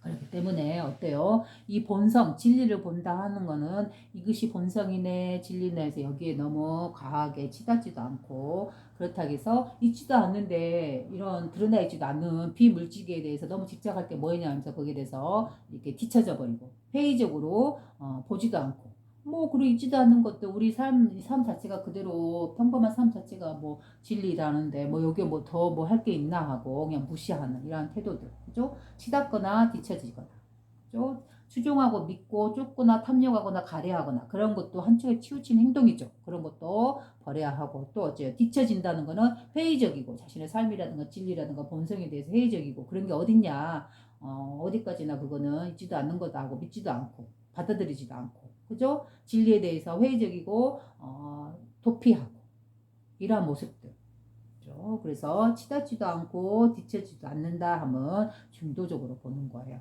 왜 이걸 중도적으로 보냐면 이 순수한 의식 자체가 그대로 중도적인 의식이잖아요. 그죠? 어떤 황금 덩어리를 본다 한들 이 순수한 아기가 가태하는 아기가 눈으로 어떤 황금 덩어리를 본다고 해요. 우리들은 어때요? 이미 우리는 황금은 귀한 거, 돈 되는 거 이런 상이 이미 개입돼 있잖아요. 지식을 배워 있잖아요. 그래서 얼른 손으로 쥐겠죠. 그렇지만 순수한 아기의 의식은 어때요? 분명 우리하고 똑같은 의식인데 어떠한 우리 인간 세계의 지식이라든가 개념이랑 그런 거에 때가 묻지 않은 상태죠. 순수한 상태죠. 그런 상태에서 이 황금 덩어리를 봐보세요. 과연 그 아기는 황금 덩어리를 얼른 귀하다고 잡을 수 있을까요? 그저 그냥 놀잇감일 뿐이에요. 그죠?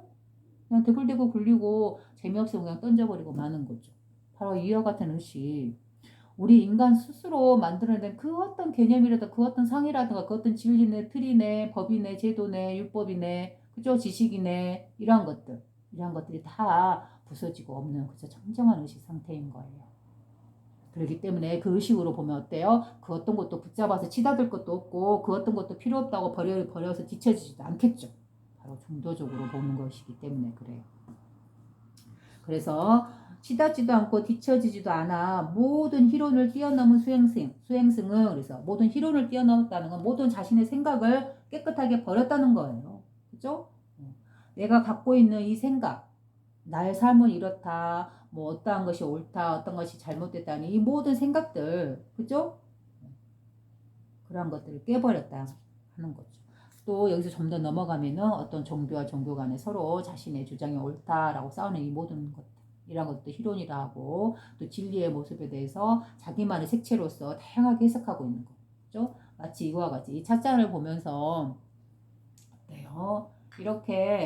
이렇게 찻잔은 하나의 진리로서 이렇게 드러나 있어요. 이 현상계의 모습으로서. 여기에는 좋고 싫은 것도 나쁜 것도 뭣도 없어요. 그저 순수한 의식으로서 그냥 드러나 있을 뿐이죠. 청정하게.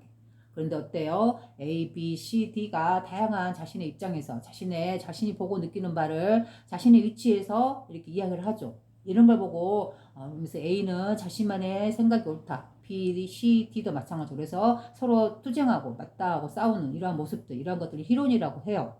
그죠? 근데 진실한 모습은 어때요? A도 B도 C도 D도 말하고 있는 것은 자신만의 견해와 자신만의 해석에 갇혀서 이 현상계를 이치를 보고 말하는 것 뿐이죠. 그러니 어때요? 진리의 모습, 순수한 의식의 이 상태는 어때요? 그 모든 A, B, C, D가 말하고 있는, 주장하고 있는 그것을 떠나 있는, 벗어 있는 그 모든 상을 깨버린 오로지 보고 있는 의식 상태일 뿐이잖아요. 그죠? 그러니 어때요? 여기 현상계에 대해서 뭐라고 말할 수 있는 게 있나요? 즉, 이 진리의 모습에 대해서 뭐라고 말할 건덕지라도 하나라도 있을까요? 무엇도 없겠죠.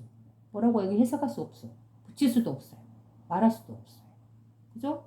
오로지 그저 딱 1차적으로 보고 있을 뿐이에요. 두 번째 해석에 떨어지지 않는 그저 보고 있음.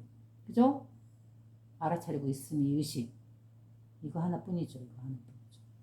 그렇기 때문에 치닫지도 않고 뒤처지도 않아서 모든 희론을 뛰어넘는 수행승은 마치 뱀이 묵은 허물을 벗어버리는 것처럼 이 세상도 저 세상도 다 버린다. 즉 뱀이 묵은 허물을 벗어버리는 것처럼 즉 자신이 늘 지금껏 이게 옳다라고 내가 스스로 지니고 있었던 그 모든 것들 그죠? 자기신이 알고 있던 그 모든 암들 지혜 뭐 지식이네 이런 것들 이런 것들을 다 뱀이 묵은 허물처럼 벗어버리래요. 벗어버리고 어떻게 이 세상도 저 세상도 다 버린다라면 어때요? 이 세상을 살지 말고 버리라는 뜻이 아니다 했죠. 그 모든 희론이나 모든 생각이나 모든 개념이나 그런 것들에서 갇혀 있는 것을 깨라 버려라 그리고 오로지 순수한 이 의식의 상태를 알아차려라. 왜 이렇게 순수한 의식의 상태를 알아차리라 할까? 자신의 본성이기 때문에 이 본성을 보는 순간 우리는 어때요? 아주 무한한 자유로움에 우리는 다시 살아날 수 있어서 그래요. 이 무한한 자유로움이 우리를 그 어디에도 구속되지 않는 상태로 만들어주는 것이죠. 그죠? 그래요. 오늘은 여기까지만 좀 할까 해요. 입도 좀 아프고 그러네요.